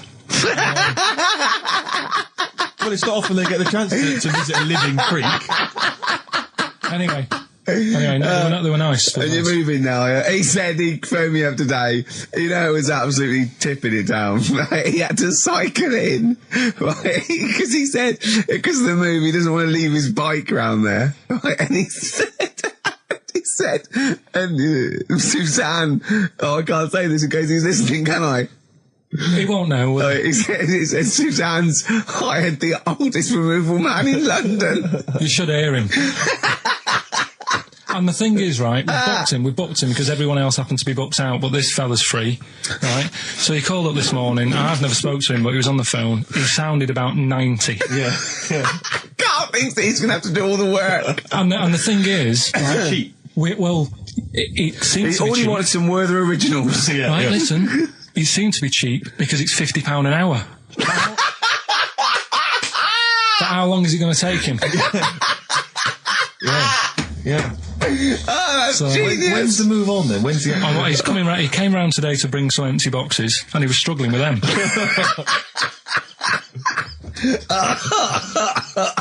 So it actually happens on Wednesday. Oh, God. Anyway, so Rick, I noticed that you were laughing and almost had a heart attack. Doesn't bode well for the boxing match, does it? Cough at the moment, ain't I? I've had my Lemsip. This is the Best Of Show on XFM 104.9. I'm Ricky Gervais, with me Stephen Merchant. Yes. I hope you're enjoying the Best Of. Do you know what a fable is? got a rough idea. Okay, it's a thing that uses sort of metaphor, analogy, just to explain sort of morals. I mean, they're very old for a start, and it's all I'll give you an example of one. A quick one. Oh, the one about the dog with two bones. He goes to a dog's got a bone. He sees a reflection in the lake, and he thinks, "Oh, that dog's got a nice bone. I'll have that." And as he goes to get that one in the reflection, he drops the one he's got, and that's one about I think you have it with your I lot. was told one when I was younger. Go on. I think it was one. This young lad, he's got a dog, right, and he's about 8 years old, and this dog, he's had it since he was about 4, and it's a bit tired now, and he chucks sticks for it, and it doesn't go for it, and he's saying to his mum, "Oh, I want a new dog because this one's useless. It doesn't do it doesn't have any fun with me." So they say, "Oh no, but Rover's a good little dog. You should look after it." And he's like, "Oh, I don't like it. I want a new one." So they buy him a new puppy. and it's running around, yapping about, and he's loving it, and he's playing around with it in the grass. And then one day he goes to the park and he's messing about and rolling about with it, and he falls into the lake, right? And the little puppy's like yapping at him, and he's going, help me, little dog's yapping. And then the old dog comes and gets his collar, and it pulls him out of the lake, and he goes, oh God, why did I forget about you? You're the better dog. And he loved that one again rather than the puppy. I got a feeling that was Lassie. Well, yeah, that was an episode of Lassie. What's the moral? What's the moral there, Carl? What's that telling? What's that explaining through analogy? Sort of, don't forget the old. Look after old people. I remember there was one I heard once about a young boy who got trapped in a lake inside a cage. But he loved his trainers so much. He wasn't going to get them wet. But even though he had to get out there, and even though he thought that was the important thing because it's material value, he actually drowned, and the trainers were no good to him then. Got some new ideas for you. Go on. Well, they've all been blinders in the past. Go on. Did you do any competitions when I was away? I think we did, didn't we? Didn't we give away a DVD? Did we? Yeah, we did. Yeah, go on. Yeah, right. Go on. Anyway. Well, I thought some... This isn't like radio, is it, as we know it? This is just people talking. If the mic's on, it's luck. Yeah. If anyone's listening, I've no idea what they think of this show. It's not a show. Not in the traditional sense. No. Okay, then you're going to change with that, Carl. Because a show suggests a certain form of presentation. Yeah. A certain pride. And when we do present dare I say it, some planning. Yeah, and when we do, it's ruined by him pressing the wrong button. Yeah, but I've got some planning here. Go on then. Quizzes. What I did was when I was on holiday. Yeah. Right. You said come up with a new idea, right? So the best way of coming up with ideas is sort of thinking, sort of nicking a TV show name and then twisting it a bit. Yeah. So. Or just rip off Simon Mayo's idea completely. That's good advice for anyone out there. I didn't. Yeah. If you're interested in ideas. Carl is presently running a course writing for TV. Yeah. And that's the lesson one, isn't it? Just rip something else off. Just do it and change the title slightly. Yeah. Well, go on. This one I haven't really got. I don't know what to do on the game, but I'm thinking strike it, Ricky. That's all you've got. That's what you've come up with. How long did that take? What is that? I just thought it sounded a bit like Lucky. Forget that one then. Yeah, forget that one. Okay, yeah, well, no, good. No, we all have hits of this. Even Spielberg's, not all his films, can hit the. Go on. Right. No, okay, no, it's a good. Go on. Yeah. Do you remember Big Brother? Yeah. Do I remember Big Brother? No, go on. Big Mother, right? You call in. If your mum's heavy, you win a CD. What do you mean? How can you prove that? All right, forget that. Right, ER. Here's one. Right, ER. Good one. No. Yeah. No. The Price is Right. Remember that? Yeah. Right. The Price is Ricky? No. The Rice is Right. And what I do, I read from an Indian menu and a Chinese menu. You tell me whether you have pilau or egg fried. He's a genius, isn't he? He really is a modern. That one. Go on then. Let's go into this one. Let's not cross this off right away. Go on then. You read from what? Well, I'll get a couple of menus from like an Indian and a Chinese takeaway. Yeah. And I'll go like,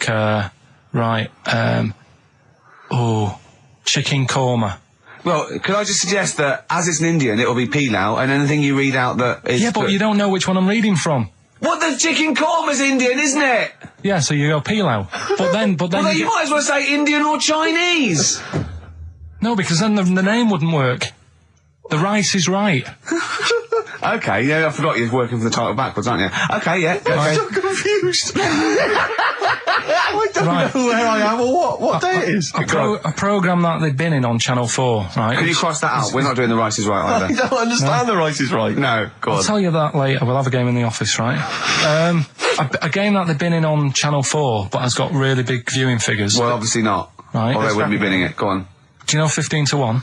Yeah. They're getting rid of that, right? Are they? I'm thinking 15 Taiwan. Get some items that are made in Taiwan, right? Get 15 items, and I say what they are, and then you go, oh, I bet it's the vase. Or something. That's the one that's made in Taiwan. Yeah. Can you just explain that again very quickly? No, don't go. Alright, forget that. Cross it out. 15 Taiwan. Tell you a job I don't like. What? I wouldn't want to be doing. The woman, there's a little woman who sits in the little snack stall on Finchley Road station. Yeah. And I don't know how to describe it really. She is surrounded by snacks. She can't move for snacks. It's Does like, it look like American Beauty, but with different... not dissimilar to that. Yeah. It's a little hut on the station. And it's like, if you go to the seaside, you can put your head through one of those cardboard cutouts and it looks like you're a big fat person, whatever, and you can have your photo taken. It's like an equivalent of that, but it's just snacks everywhere. She's got bananas up to her chin. She's got chocolate coming down to her eyes, crisps either side of her. She can't move. She can't do 360 degrees. She's like packed in there. I don't know how she gets in there. I think they put her in there first, and they pour in the bananas. Yeah. And then they go pour in the nuts. She has 2 hours of makeup before they exactly, yeah. dressing her in there. Because I'll ask for something from the fridge, and she cannot turn her head to see. She has to go by feel alone, just to feel the fridge and get stuff out and pass it. And often I'll say, that's not what I wanted, but she can. You've got to let her off. It's extraordinary. Dear. But there's no music playing. Does she have nothing. to sell her way out of it? Exactly. If it's a slow day, she's stuck there till the next day. Yeah, it's like a world-breaking attempt. Yeah. Carl, what job wouldn't you want to do? Well, any job. You're a lazy... You're joking, aren't you? I've done loads of stuff. I'm quite happy now doing what I'm doing. Yeah? You look happy. I think You sound happy. Yeah, I mean, calm down. You on drugs? I'm all right. Are you on happy E? before England have won and that. I'm happy for them. Yeah, go on, happy for them. I'm happy in that. Yeah, what do you mean happy for them? We are England. Happy for us. Yeah. I mean, we didn't play. I did very little towards it. No. It was mainly Johnny Wilkinson. Yeah, I barely contributed. Switching on the TV was about as much as I did. Exactly. And shouting, come on! Yeah. Talking about jobs and that, though, I was reading the other day about, rubbish jobs that people have had and stuff. I haven't got time when I'm at work, man. I just get on with it. I'm not squiddly diddly. Fingers in pies, different jobs. Go on. Do you know Ivor the Terrible? Ivan. He, his Russian, that was the Welsh fella. It was bloody awful, but not as bad as his Russian cousin, Ivan. Yeah. Go on. He had a fella doing some work for him, right? Yeah. This fella built his house. Yeah. After it was done, right, the terrible fella was like... fella, Ivan. He was going, oh, it's brilliant, you've done a good job there. Yeah. I don't want you to build another one like that. Took his eyes out. Just stopped him making an house like that. One? Blimey. That's bad, isn't it? Why didn't he take away his trowel? Then he could have seen, but he couldn't have built a house without a trowel. You can't build a house without a trowel. Yeah. I suppose he probably later thought that, once he'd been nicknamed Ivan the Terrible. Yeah. He thought, why? Because you gouge people's eyes out. Yeah, but I didn't want to build another house. I know, but... Take his trowel away. What would I have been then? Ivan the Crafty at most. Exactly, yeah. Ivan the Jealous, Ivan the spoilt brat. But gouge someone's eyes. That is bloody terrible. I'm surprised you're not called Ivan the... Do you know what I mean? You're going to get on in history like with Vlad the Impaler. Yeah. He's mainly remembered for impaling people. Yeah, he did a lot of other stuff. Did a load of great charity work he did. The impaling is the thing that's really gone down in history. When were you reading about Ivan the Terrible? No, it's just... Or Ivor the Terrible is the thing you remembered from this informative article? No, it was just little bits like that. Talking about him, there was a thing about someone who worked for that fella who painted the ceiling. Sistine Chapel? Yeah. There was a thing, a woman who worked for him in his house. And I love how you assimilate information when it's just bordering on the academic or just the interesting and true. It's wonderful. Ivor the Terrible gouged someone's eyes out 'cause built him an house. That fella who painted that ceiling had a woman work for him. Imagine if you wrote that down in an essay. Imagine if you wrote that in a school essay. Well, you'd probably end up with not getting a grade or thinking you turned up to more than you had. Exactly. Anyway, the woman who lived with... Yeah, the woman who lived in a shoe. Go on. Yeah, there was this woman who lived with him, and she used to, go out and do all this shopping and that. Yeah. But because she couldn't read or write, he used to have to draw everything that he wanted. Why couldn't you just tell her? I don't know. No, wait. That's an excellent point. Could she talk? Yeah, but if it's a big list and that, loads of different coloured paints. But why couldn't she draw on a piece of paper? Why did he have to do it? Because he's a better drawer, isn't he? That's the point. That's it. We were just looking for the logic of the story. You found it. You've done it. Play a record. He's a better drawer.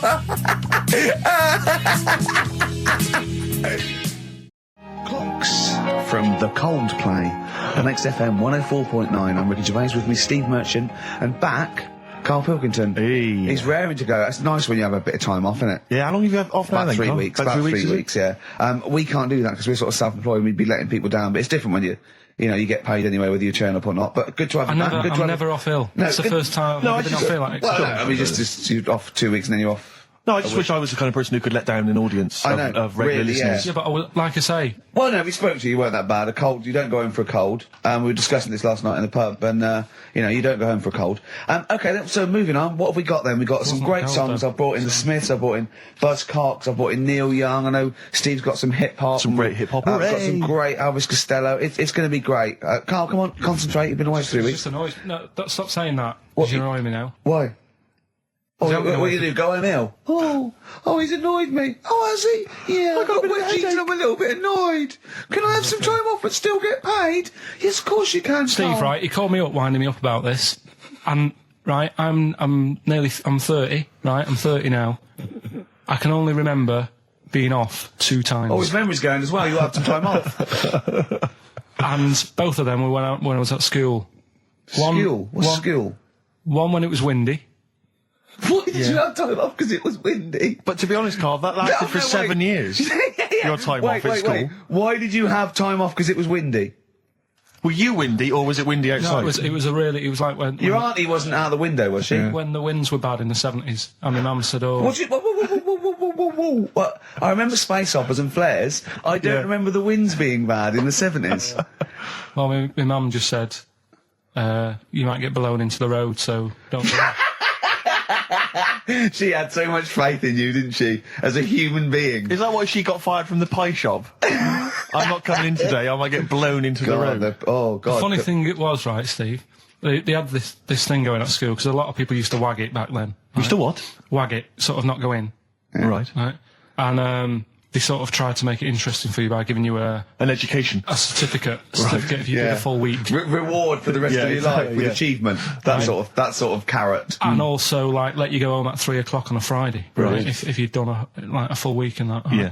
So it was lovely weather all week. Then it just sort of changed on a Friday. And I got up and it was all windy. It was always windy for Friday on Sunday, isn't it? Don't, if you don't go in because, you might get blown into the road and that. So I said, all right, then I'll stay off. And, so why did she told you to hold on to a fence or walk you there? What's this? Don't go out. Immediately give up. I love this getting blown into the road. Is that based on your cats that kept getting blown into the road? Well, so I got to school on the Monday, right? And the teacher said, Took you a long time. Today, to punish you, you're the only one who wrecked the whole week, right? Everyone else came in. You didn't. So everyone else is going home at 3 o'clock today. But you're not. Brilliant. Serves you right. And I wasn't bothered though. It was great because I said, well, you'll have to stay with me, won't you? And it was great. So all I did for half an hour was doodle and stuff. It was great that afternoon. Yeah. And that was ages ago. That was like when I was about 8. And that's one of the times I was off ill. Yeah. So it was, but that wasn't even ill. That was wind. Yeah. Yeah. So. Yeah, it's a bit different when you're to be honest with you, world though, Carl. You can't just not turn up because you've got a bit of a cold or you're a bit fed up. I mean, we had an appointment 4 o'clock Thursday, wasn't it? And he had to call it because I cancelled it. Meeting went on a bit late. Time management. Get things done. If it was important, you'd get it done. Play a record, Carl. Pull your finger out, please. Elvis Costello. Alison. What a great track that is. Beautiful. Well, Carl, we'd better tell them all the new great features we've come up with in the time you were off. Right, well, we've got the film thing still going. Okay. Yeah. That's where you take a lead role or a major role in a Hollywood blockbuster, which we then give away on VHS worth $6.99. And something new we're trying out, because Rockbusters... He's dead, thankfully, yes. He's gone for a bit. It's over. Crosswords. Oh, this sounds intriguing. Where'd you get the idea from? What's the basic format of this? Right, what I've done is I've take like a popular saying from the show. A popular what? Popular saying, something that crops up quite a lot in the show. In our show? Yeah. Yeah. First thing that sprang to mind was there's this hairy Chinese kid.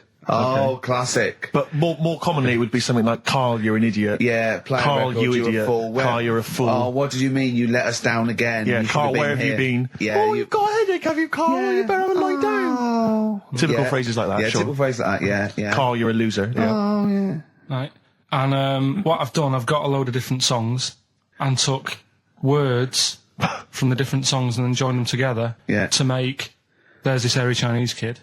And then people have to email in and say what the 5 songs were. It sounds like the most complicated game ever. I'm looking forward to it. Have you heard any of this, Rick? Because I've not heard this at all. I'm not familiar with this. Well, all it is, it'd go like, Hairy Chinese Kid, and it's from sort of 4 different songs, and you've got to identify the songs. Right. Wow. How many songs in this, Carl? 5. There's This Hairy Chinese Kid. Okay. Right. So. And what are the prizes for that? Are these the prizes? Yeah. All right, well, let me tell you what they are. They're not too bad, actually. We've got Live Forever, which I assume is a CD that ties in with this new film. Think of that. A well-known phrase from the show, and it's Hairy Chinese Kid. Where would you There hear is no that other radio show in the world. This is... Go on. If you've just tuned in, I mean, what are you thinking? Think if you've just tuned in, going well-known phrase from Shaw, Hairy Chinese Kid. Oh, yeah, classic. They'll be playing that in charades this Christmas. So yeah, this is a CD that ties in with this new film Live Forever, which is all about Britpop, and so there's stuff on there from Oasis, Blur, Pulp, etc. We've also got another Red Dwarf DVD, Marion and Jeff, first series of that, excellent. That's on VHS, sadly, but never mind. And also the very best of Led Zeppelin, a 2 CD set there with all the classics on. So that's not bad prizes, actually. Carl, you've done yourself proud. We've upped it. We're getting serious now. We're playing in the the bigger league. We've upped the stakes. And we want Heat Magazine not to lose touch with us just because Rockbusters is gone. Yeah. I think they're still behind us. So we've got film. You appear in a film. We've got crosswords. How is that to do with the crossword? Because I've got words and sort of cross them. Okay. Right, you don't really cross them. But, good. So words. We're playing a game called Words. Word Song. Hello and welcome to Word Song. And obviously I imagine there'll be some more great music. But we've got a new feature, haven't we? Which one's this? Are we doing within the Monkey News, the new feature? Oh, Steve. I'm excited. You know, Monkey News is my favourite feature, so what have you added to it? Explain it. Right, well, there's been loads of stuff going on in the past few weeks, right? But for the times when I struggle, when sort of monkeys have had a quiet week and there isn't that much news going on, right? Come up with this thing. I sort of speak to an expert. I've spoke to him already. You spoke to an expert, a monkey expert? Yeah. Uh-huh. And I ask him a question. Wow. Right? The feature, it's got a good name. You know, that's the way I work. Yep. Cheapest Chimps. Right? Okay. And what I do, I ask them a question about, how much does it cost to, keep one? How much does it cost to, feed one for a week? Yeah. All this sort of stuff. So I give out like a monkey story, and if that isn't enough for people, they'll also learn something else at the end of it. Right. Yeah. So like... It sounds fascinating, can I say right now? That's just some of the things that we've come up with. Play a record, Carl. Please still continue to listen there. Yeah. Richard Ashcroft, Buy It in Bottles on XFM 104.9, Ricky Gervais, Steve Merchant, Karl Pilkington. Carl, I need the phone number of your girlfriend. Let me explain why. I was lucky enough, once again, to be on your quiz team this week. Ricky... Still to beat me. He's still to beat me with his team, yeah. Second I came. The gang here and some friends, we sometimes go down to a pub quiz in the local area, and I was very nicely, I was invited by Carl to be on his team. Twice now I've been on that team. Ricky's always on another team. And what can I say, Carl? Do you mind me saying this now? Because I've analysed the team, and it's very much your team, and you've put the team together. You've recruited some excellent personnel. Your girlfriend's very, very good on the team, as is one of her work colleagues. And you normally bring in, someone like myself. I like to think I've been providing something with the entertainment section. I seem to remember last time I answered at least 6 or 7 questions that other people hadn't got. So I felt I provided something there. Carl, I rather like John Harvey Jones, who used to be called in to sort of troubleshoot companies. I see why you are not winning ever, and it's a rather pricey contest, isn't it? It costs a tenner to enter per person, and unless you get in the top 3, you're not going to get to see your money back. No. So I think you're going to maybe need to step down from the team because, Carl, I'm not sure. I am not sure. You consider yourself a kind of player manager, but frankly, I'm not sure you're providing enough. Right. See, this is funny because as bad as I imagine you are, I don't think Steve would make it into my team, so he's getting a bit cocky here. I want to know what your opinion of him, because he's told me he's great on it. Well, you bang out of order, first of all. Okay. Do you have a good night when you're with us? I tell you what, I wish I hadn't lost a tenner every time I've come down. That would have improved it. You point out there about the football analogy. Mm-hmm. Alex Ferguson, when did he score a goal? Right. He doesn't. He tells the others how to do it. Right? That's my role. He doesn't take up one of the 11, though, does he? No, exactly. It's not like you can only field 10. Yeah. Because we only got 10 again. I want to be in the 11. Exactly. He's not running around in midfield, falling over. Yeah, shouting, oh, what have I told you? Yeah. No. Right. I'll admit, And there's a limit of 5 players. We should explain that. That's the point. Yeah, there's only 5 players on the team. So it was pretty tricky on Tuesday, though, wasn't it? It was one of the tougher... Tell everyone the one question you got right. Something about... Well, tell us the answer. The 2 words you had to say to get the answer. Danny Minogue. Danny Minogue. That was what you provided, Danny Minogue. Is this valuable? Well, no, not really, because there was at least 2 of us who also knew the answer. Oh, well, we gave him. No, exactly. We gave it to Carl. We massaged his ego. I just feel Carl. Do you know what? I feel a bit bad now because I just sort of either had a crushed face. Then. Can I just tell you right now? He just can't believe this. Can I just tell you right now? I think the problem is this. I think there's that precious 5th position that is not being filled at the moment, I think, consistently enough by a decent player, right? You've got a solid team. I'm thinking if you want to remain on the team, you are going to have to pull your finger out and find a 5th member that is going to provide, and I'll tell you where the weaknesses are. I can tell you right now, mate. The weaknesses are natural history and science. Something which Ricky Gervais is scoring on week in, week out on his team. There is a few. Now, if he was available for a transfer, we could be fine. But we've got to find someone to fill in that space. Otherwise, I'm either going to quit or you're going to have to step down. Because I don't think I can be on a team where there is these obvious deficiencies. There are visible deficiencies. And, you know, the £10. That's £10. I'm not made of money. That's once a month. I've seen him depressed for 2 hours when he lost £20 at a casino after 5 hours playing. Don't bring that back. Don't bring up that again. Yeah. That story. He doesn't like wasting money, Carl. You know that. What do you think? What's the solution? We've got to think proactively now. We've got to sort this out. See, there's always other things going on in my mind when I'm in that pub quiz. For me, it's just a little bit of fun. Sure. It's a night out. Do you know what I mean? Suzanne enjoys it. Yeah. It's a bit of a get-together. We have a chat beforehand. Yeah. We have a bit of fun. Yeah. But there was other things on my mind. Well, Carl, I could do that here. I don't have to lose a tenner. Wait, what were you thinking during the quiz then when the questions were coming out? What were you thinking of? Well, what it was, right, just before the quiz started, I had to go to the toilet, right? Because the rule is, right, people who don't go to it, once it starts, phones off, no more toilet. They take it dead serious, don't they, right? Yeah. So I went to the toilet. Now, I'm not being out of order here, it just got me thinking, right? I went to the toilet. The gay fella in there, right? There was a gay fella in there. Gay fella in the toilet. Now, how could you tell? How did you know? Just typical, you know, everything about it, right? Everything about it, right, yeah. Oh. What, large handlebar moustache, leather cap. Butt plugs, amyl nitrate. Could I just say that these views do not reflect the views of the management of XFM or me and Steve. Or most of the people in this country. Go on, Carl. What's your problem? Yeah, but this is what I'm worried about, really. But this is why I only got Danny Minogue right. Right? Because this was floating around my mind. Went to the toilet. Now, go into the toilet. They have like men's cubicle and they have women's cubicle. Yeah. Now, without sounding out of order, is it wrong for me to think gay men should have their own little cubicle? Go in. They should have their own. Well, not cubicle. You mean an actual toilet, I suppose. When I was at the urinal, normally, you know, there's a fella there, and then you go, all right, and there's no pressure. But I couldn't go. I was thinking, should I wait? If I go into the toilet, it'll look obvious.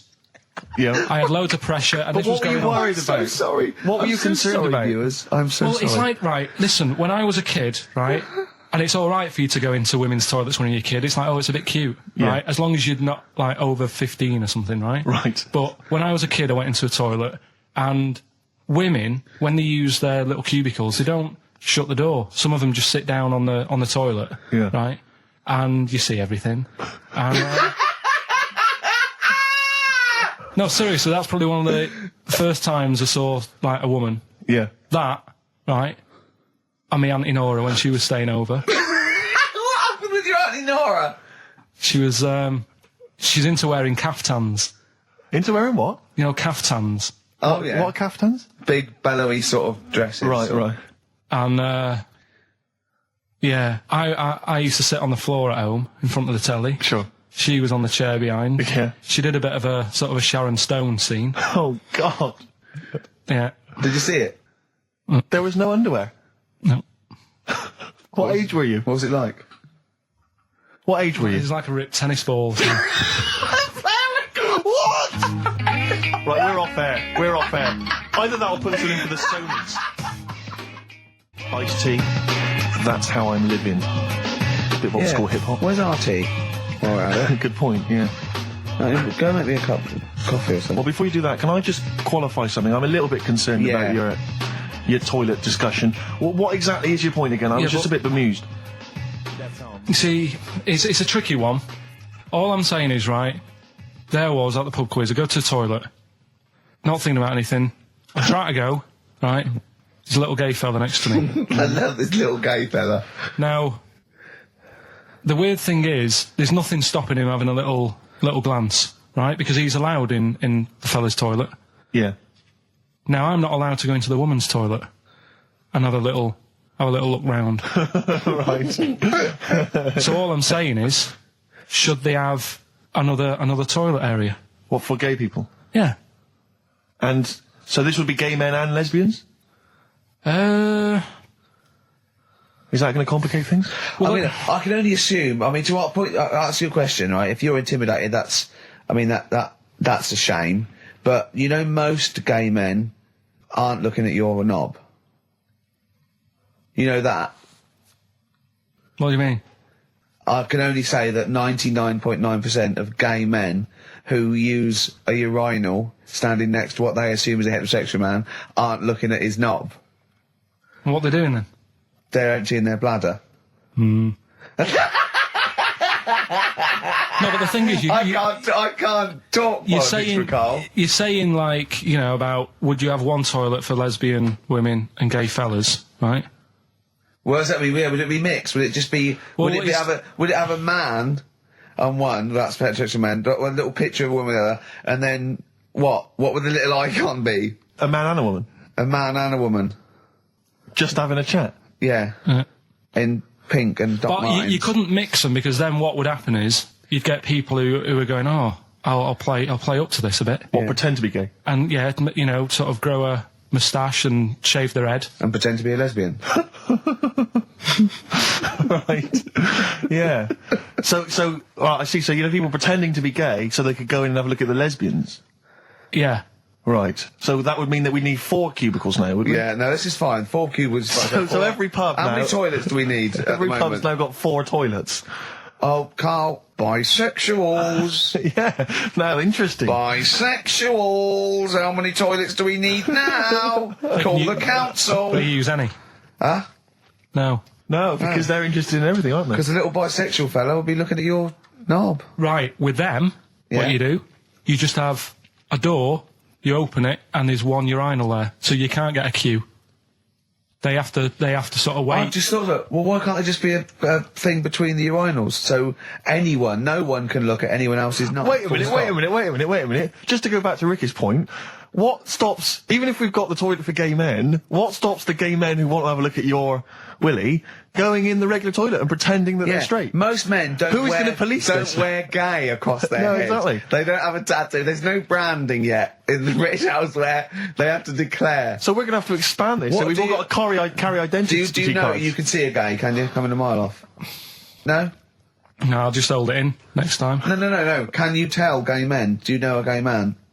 I'd say, probably,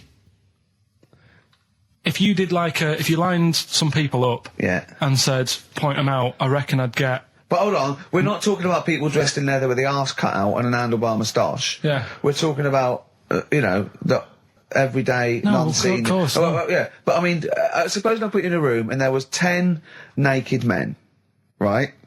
Yeah. And there's 5 gay men and 5 hetero. Could you walk along that line looking at those gay... Am I naked? No, you don't have to be naked. Why would you have to be naked? To catch them out. Play a record! How would you catch them out? Don't go into it. Don't go into it. Don't go into it. Play a record. I'm miserable now. Would you share a toilet with Morrissey? From Manchester, you have a lot to talk about, wouldn't you? Yeah. We've had an email, Rick, from Jim, and he's just simply said, what about a separate cubicle for bold Mancunians? Wow. Makes a lot of sense. Yeah. You just have your own toilet. The Thrills, One Horse Town on XFM 104.9, Ricky Gervais, Steve Merchant, and Karl Pilkington. Now, Karl Pilkington is getting ready. It's the start of a new strand in the show, a new quiz, a new competition to replace Rockbusters. Now, that's quite a tall order, but what have you done? Right, like I said, right, if you've only just tuned in, what it is, I've took, and I'll be taking, a well-known saying every week from the show, something that crops up a lot. First one that sprang to mind was... There's a little gay fella standing next to me in the urinal? That's next week. Okay. This week, there's this airy Chinese kid, right? Yeah. That's crops up quite a lot. Sweeping the nation. Right? So what I've done, I've got 5 songs... Yeah. And I've edited them together to make that saying. You've got words from songs where any part of that sentence occurs to recreate it. Yeah. Now, what do they need to do? Do they need to say what the song is? Just the 5 songs? I mean, I was going to say song and artist, but if you want, just a song. So there's 5 things there, and if someone doesn't get all 5, it's still worth emailing in because we might give it to the one who's got the most, and then... Yeah. Can I suggest we go for artist rather than song? Only because sometimes it's quite tricky to get a song title. Sometimes it's very odd, or it's not quite what you think it is. So maybe artist is an easier one. Are you happy with that, Carl? It's your competition. I mean, Steve always does this whenever I come up with an idea. Oh yeah. I'm just trying to make sure it's just the best it can be, Carl. Yeah, no, he came up with a few game shows, and Steve was going, "No, it's no good." And Carl said to me, "He said it's the one of The Office ever got on telly." Yeah, but.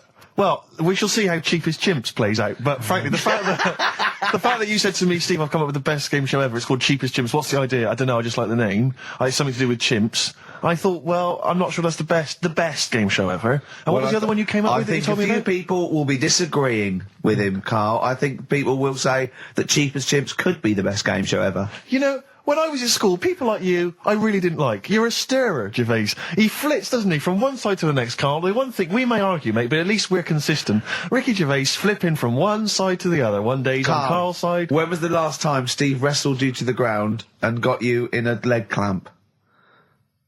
No, you're right. Never. What, is that supposed to be a good thing? Well, didn't you see us? Yeah, I saw you struggling in Carl's office earlier. He was punching my legs to release me. We were on the floor.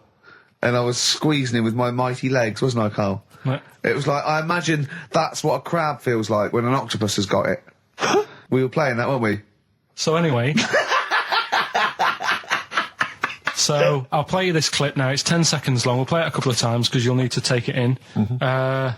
So here it is then. What are we saying? We're saying artists? Let's go with artists. Artists. So email in ricky.gervais@xfm.co.uk. Name the 5 artists it has taken to make up the saying, there's this airy Chinese kid. Give that email address again. ricky.gervais@xfm.co.uk. There's this airy Chinese kid. Here we go.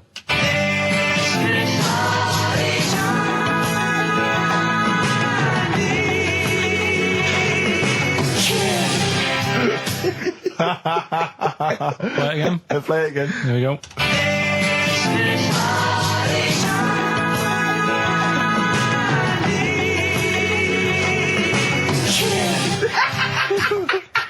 I think you better play it once more. I've got them. Have you got them all? Yeah. That's nice work. Here we go.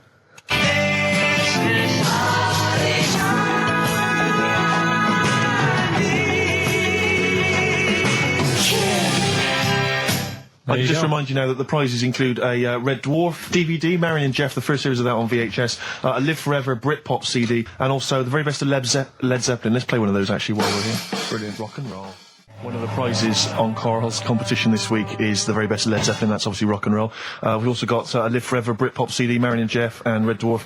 And should we play it again? So people have got this another airy chance? Chinese kid. Who are the artists? Here we go.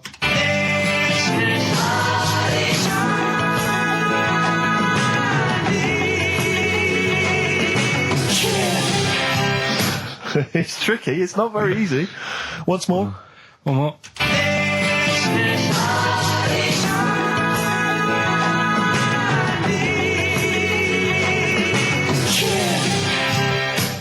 Well, there you go. Ricky.Gervais at xfm.co.uk. Those prizes can be yours. I, at the quiz, also discovered, of course, and I don't know, I'm just intrigued to know, Carl, I'm just intrigued to know. It was your girlfriend's birthday, wasn't it? Earlier in the week? Or last week? On Monday, yeah. And, I mean, obviously it was a triumph with the stuff you got her for Christmas. The condoms. The box of condoms? Box set of condoms. Oh, yeah. Not just the singles, the whole set. Yeah, a complete collection. Brilliant. So what did you go for this What'd you time? get her? Yeah, but... No, but it's her birthday. How long have you been together? About 9 years. Okay, so, God, it must cost you so much. No, but it starts getting tricky, doesn't it? Because I spoiled her a lot in the first few years. Yeah. So then you Here's start... a packet of rubber bands, enjoy them. Oh. Well, it's what she wanted. Okay. I mean, you're making out as if... No, everyone wants paper clips. Come on, what did you get her? Got her a new pair of gloves. Right. All right, well. And? What, nice leather ones from Selfridges or Harrods or something? They were good ones, they're the sort she likes, so... They weren't... Well, they weren't the little woolen ones that she had. Yeah. I thought that was a joke when she said he got me these, because I laughed. No, but I know that's... The one she did have, When they said it's his birthday, right, it was her birthday Monday, and me and Steve wanted to get her, and she went, he got me these, because she had those little woolen gloves on, I laughed, because I thought she was joking, Carl. That's what she wanted. Right. I've told you before about buying presents. Did those gloves have your name sewn in them? And a piece of string that ran over the back of your duffel coat? You know, I've never been into getting presents and that. I had the problem at that Christmas one, that time with the Victoria Plum. Yeah, we'd hate that. We'd hate to bring that back. We've done that. Because you talked about the book, because it's kind of to do with your dad, isn't it? He's a very bad gift buyer, was that the problem? Well, yeah, my dad just wouldn't bother. It was my mum who sort of made an effort, and she sort of worked out half of what I wanted, then she left it to me dad to get it off someone, see if he could get one cheap or whatever. I love the fact that usually people talk about, like, drinking heavily or violent abuse, right? Yeah. But here's what he's been left with and scarred with from parents is bad gift buying. Yeah, and that's the Victoria Plum incident. In the greater scheme of things in the world, that's not a bad thing to have, is it? Right, there was this, this is what it's like about getting presents and stuff, right? With my mum and dad. Go on. My mate, Colin, right? Colin Mackin? No, Colin Bailey. Oh, right? Yeah. He had a little Sinclair Spectrum, right? Computer, which was like the thing to have at that time, right? Yeah. You used to always go round to his house. The deal was... Not the one you had to play through the window because you weren't allowed No, that's another lad. Oh, right? yeah. This is a different lad. And the deal was, he came to our house and my mum gave him a pie. And then I'd go round to his and I'd stay there for a few hours playing, you know, Hungry Horace and stuff like that on it. Right? Now, my mum and dad knew that I really wanted one of these computers, right? So I waited about a year. Came round to Christmas Day. I thought, I reckon might have one. Turned out they bought me the wrong one. They bought me a ZX81 instead of a Spectrum, right? And Christmas Day, I'm there trying to load the games up. It's not working. I'm thinking, what's wrong, right? And the thing with me, when I was a kid, I used to get quite sort of agitated. This is the moment, right? I found out that it needed a RAM pack to make it work, right? Looking in the thing and it's saying, and make sure you put your RAM pack in the back. And I was like, oh, where's the RAM pack? And my dad's going, I don't know, I've got you the main bit. That's it. So I was that wound up, I just was sick, right? Just sick. I didn't feel sick or anything. I just was like, oh God. Went to the sink, just sick. Because I was that on edge about it. I said, come on, we've got to get one. And my dad's like, Tandy's shut. We're not gonna get anything today. Ruined again, Christmas Day. That was after the year when my train set got blown up by our kid. The following year, no RAM pack. And now you ask me, why don't I get good presents? He's scarred. He just I'm gonna die. Honestly, I'm gonna die. He's just being sick. Yeah. There's no RAM pack. Did you get to the bottom of it? Why wasn't there a RAM pack? You have to buy them separate. Oh, It's one of them okay. cons. What do you mean I can't play Frogger? Oh no. So, wasn't there another incident when you threw up? Spontaneously threw up? Through sheer anxiety? I do get it. It's not so much now because I've relaxed a bit, but as a kid I used to be quite on edge all the time with certain things. Do you think that's what happened to your The cat wind. that kept being sick? That it didn't get the food it wanted? And it just threw up? Do you remember that? Yeah, yeah. God, so they shaved it. Yeah, but again, you see, the cat thing, I mean, it's mad. I was thinking about it the other day, right? I used to think I had quite a normal upbringing, You didn't. right? And someone was talking Your about the mother cat. once told you not to go to school because it was windy, Carl. It was Yeah. not a normal The upbringing. cat was being sick, so she shaved it, so it was easier to clean. Right, well, my mum and dad went on holiday, right? And I stayed at the Rosses down the road. Oh, yeah. Only a kid, must have been about 5 or something, right? And I was always running around in the house. I had a lot of energy as a kid. What the Rosses did, they had this cat that was dead violent, the most violent sort of angry cat I have ever witnessed. A tiger. It was honestly, Steve, if it was bigger, it would have been, because it was just always having a go at you. Yeah. If you went to pat it on the head, it went to bite you and stuff. And what they used to do with it, to stop me running around, I'd sort of be running around, and then I'd get a bit tired, and they'd say, have a lie down on the settee. So I'd lie down on the settee and I'd nod off. And what they used to do, I'd wake up and I'd put the cat on my belly. Right? So I'd be scared to move because it's like it's going to get me. But it would keep you there. It kept me there, and it used to sort of slaver on me, and they'd sort of, go out or whatever, and I'd be lying there. That's not normal, is it? Carl, sorry, were you created by the Brothers Grimm for one of their fairy tales? What kind of a life is that? A cat paperweight to keep Carl in place. He keeps blowing around. It's windy. We'll have to weigh him down. Be careful. Your mum probably told him that it's a windy day. You got to get something heavy on him, otherwise he just gets blown into the road. God Bless him. Carl, let's just hear your thing once more. Give One people more a time. final chance. All right, here we go.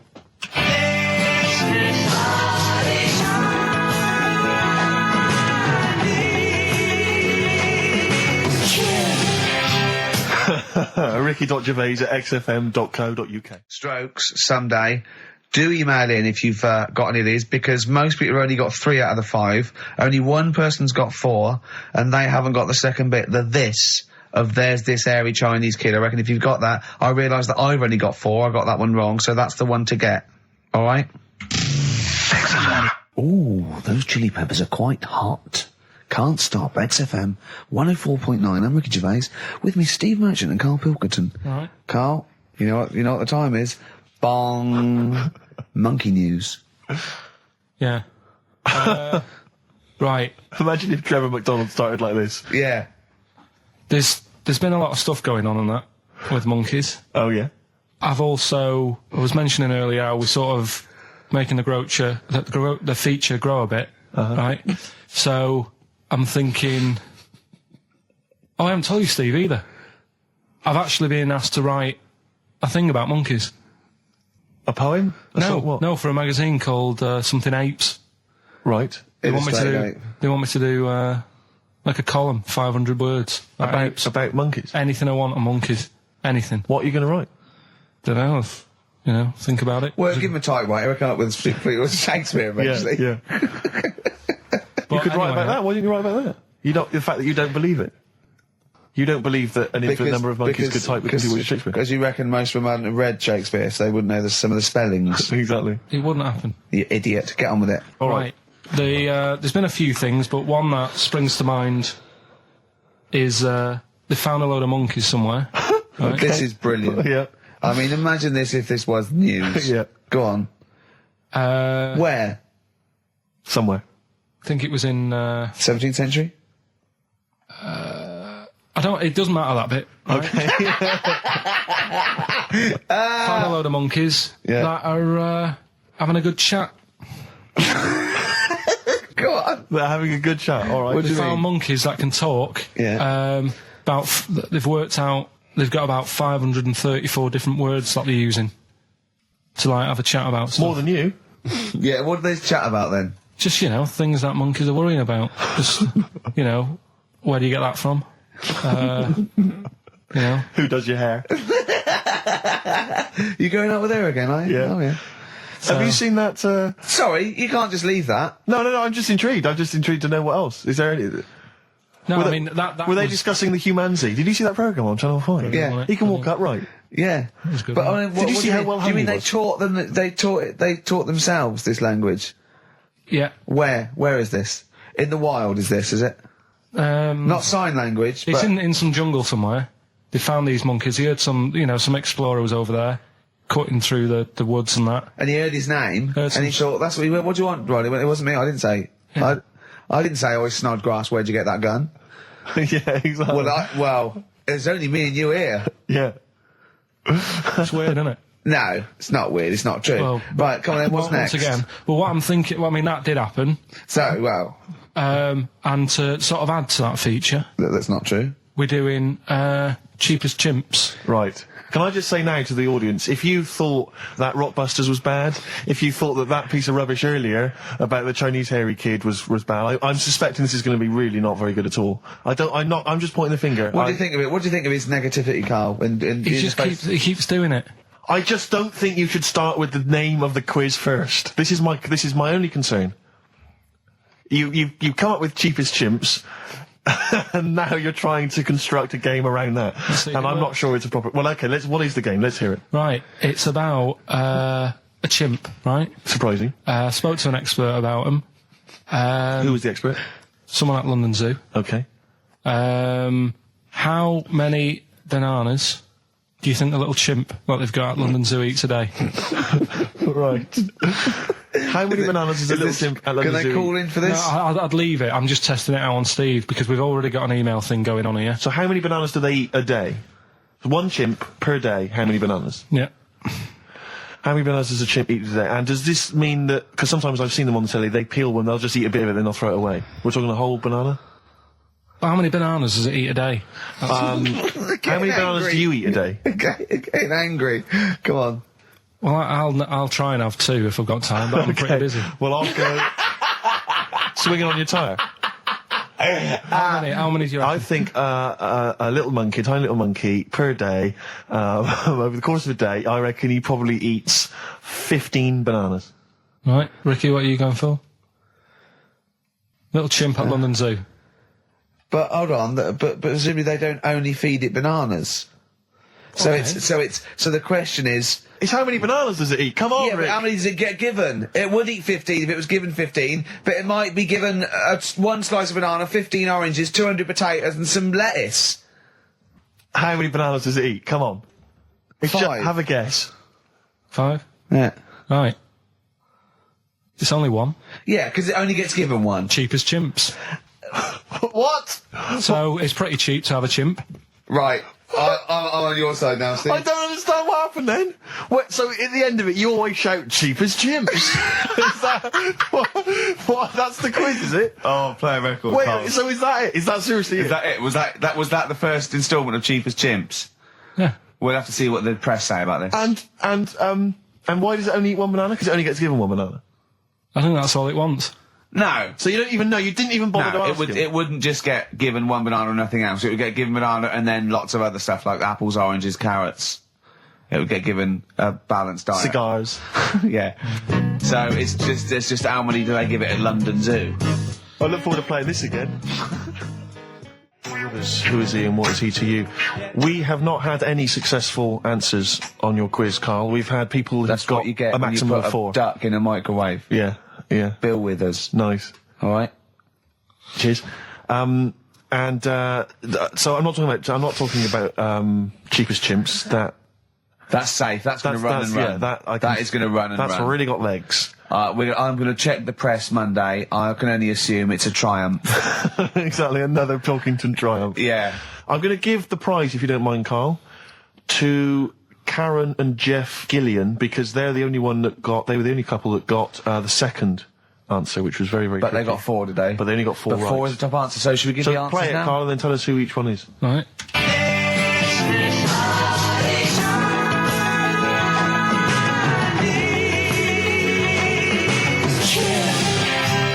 So there you go. I didn't know the second one. There's Play it this again. very Chinese kid. So the first one, the last. There she goes. Right. That's George Harrison. No. That's Philip Bailey. And that's Deacon Blue. Right, so it was the Lars, Yeah, what's the second one? Strokes, That was very tricky. That is hard. George Harrison Harrison, for Airy, yeah. that's all I could get. It was Ari. Ari Krishna, yeah. But Chinese, Phil Bailey. Chinese War is. Yeah.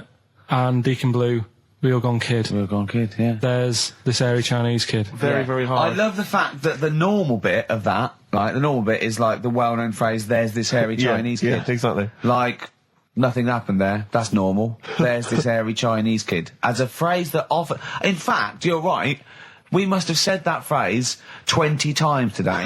When was the last time that was said 20 times? Never. I don't think it's ever been said anywhere. There's this hairy Chinese kid. I mean... Even in China. I don't think it's... Well, it's very rare. Definitely not said in China. The prizes they've won.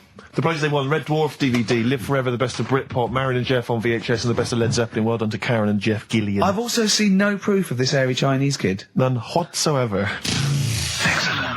Alpine Stars, Burning Up on XFM 104.9, Ricky Gervais, Steve Merchant, Karl Pilkington. Steve, you were out of the room there. Mm-hmm. Carl took a phone call from someone. Okay. He's found a cellmate. Right. Not a soulmate. I think one day they will be cellmates. Yes. Because he's just like, he loves everything Carl loves, and he was telling Carl stuff, and Carl's face was lighting up. Yeah. He's told him of 2 Russian kids in the circus.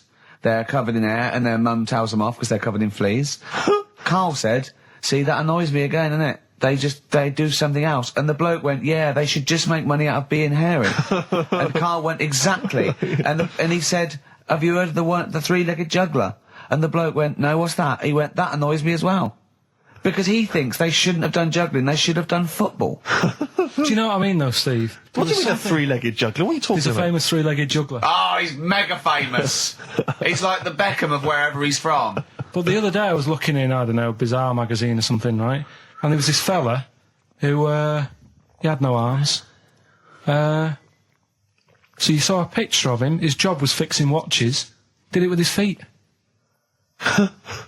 Go on. Well, it's just, why pick the most hardest job to do when you haven't got any hands? Crush grapes. Or... Do you know what I mean? That annoys me. Oh, crush grapes. Imagine him being told that, and he comes into the careers advisory where I go, now, what do you want to do, Hargreaves? Make watches? Right, take a look at your arms. Crush grapes, mate. Sorry, you're a grape crusher. Next. Brilliant. Brilliant. I would love you to be a career advisory in some sort of clinic. It'd be brilliant. I like the fact that it annoys you. Here's a man, he's got no arms, he has learned to fix watches with his feet. Yeah. An incredible talent, incredible skill, he's utilising that brilliantly. That's annoying to you. You are angered by it. I'm only being honest. Now, you be honest, right? Your watch is broke. Who would you go to? You're in a rush. You need it fixing in a rush. Now, you need some fresh wine.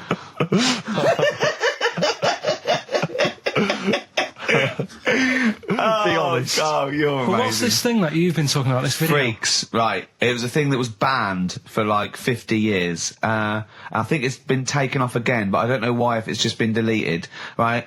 It's a quest. If anyone out there has got a copy of Freaks on DVD or VHS, can Carl borrow it, please? I almost want to set up a camera to see him watching it. It's absolutely real. They use people in the circus of the time. I think it's the 20s or 30s of the Depression.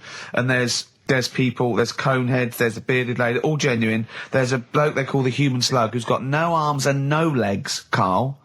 And he's just there, and he rolls a cigarette and lights it with his mouth. I think I've seen his brother, who isn't called the Human Slug, is called the Pillow. Right. How does he make a living? He, Does anyone want to meet Carl for money? Do you know what I mean? the annoying thing was, right, there was a picture of him. I was going to put it on I think I've seen his brother. on our website, we put things up like this, right? If you go to ricky.gervais at xfm.co.uk /... What? You put things like that on my website? It's nothing to do with me. I want people to know that website is not kept or looked at by me. So, what have you put on there? There's a fella on there who's known as the Pillow. And he's, you see, I get a bit worried with things like this because we're not sort of having a go or anything. It's just things that fascinate you. Yeah. And, yeah, it's a guy, it might be the same sort of thing. What's your one I called? bet you used to stare at people with goiters, didn't you, when you were little? In Tesco's? Well, just go to xfm.co.uk/Ricky, it is. What's the worst thing you've ever seen on, like, a human face? You know what it is, and What I is don't want it? to talk about it. I can't remember. Have you told me? Yeah. What is it? But It's not the elephant lady. Go that you to the... Yeah. Is it the elephant lady? You talked about that, I know. Yeah, I don't want to talk about it again. Go to the website and see the human pillow. Why is he a human pillow? That's what annoyed me. I thought he was more of a draft excluder. Oh, that breaks all kinds of rules. Buzzcocks, harmony in the head. Now, things are flying here at XFM. People have called in. There is a video of freaks on the way. Carl's going to see that within the week. That's exciting. That is exciting for me. Do you know what I mean? About our education of Carl. We started off trying to teach him about science and history, and now we just find that he likes pictures of hairy Chinese kids and Who women. doesn't? Who doesn't? No, true. You've got a theory about pictures of freaks, haven't you?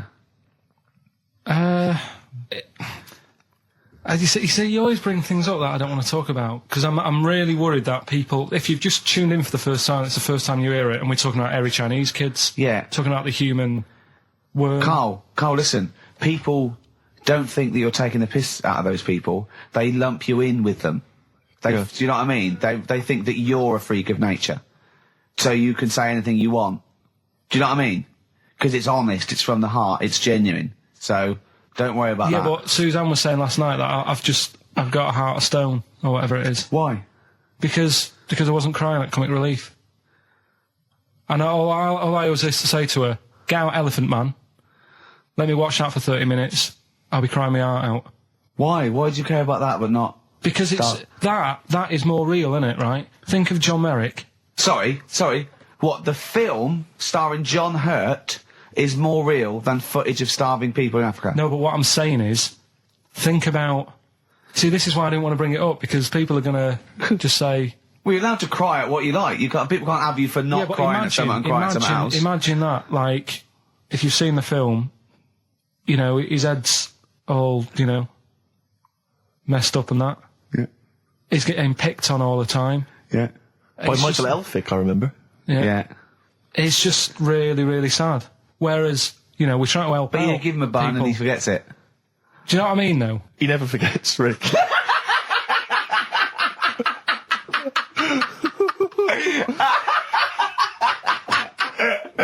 Oh, dear. Anyway. Oh, God. We're giving away stuff again. Yeah.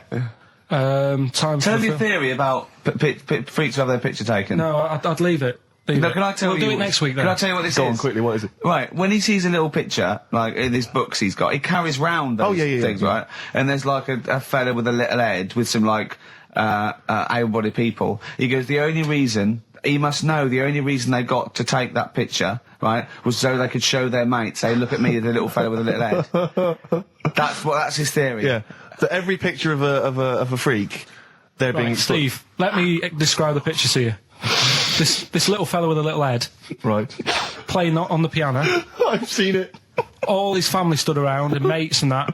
When have you ever seen a picture of someone playing the piano and everybody wants to be in on it?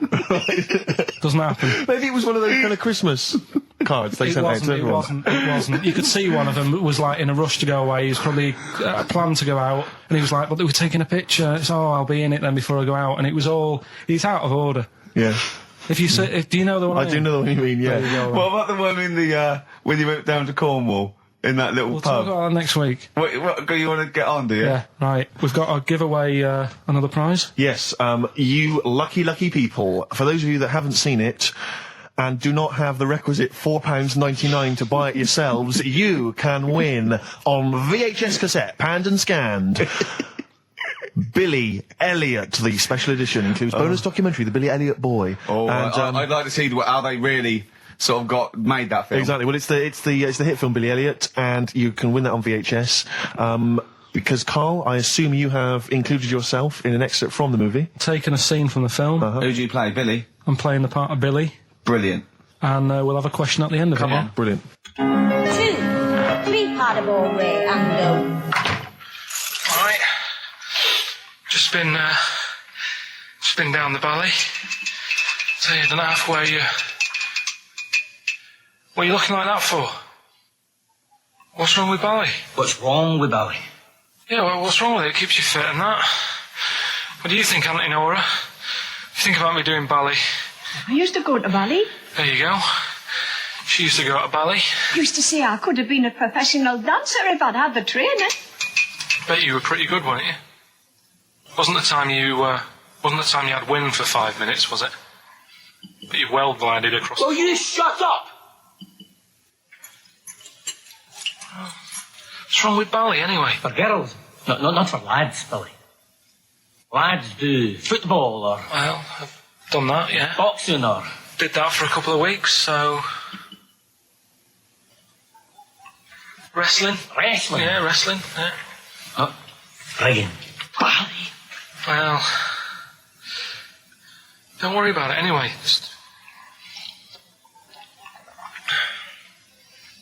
Is it alright if my mate Wayne stays over tonight? He just wants to sleep over. He's just coming over to... Wayne, sleep? Yeah, he just stays over. I'm not gay or anything, he's just... I don't fancy him, I'm not... Yes, you do. I don't. Yes, you bloody well do. What, just because I want my mate Wayne to sleep over and I've started doing ballet, that turns me into a gay man, does it?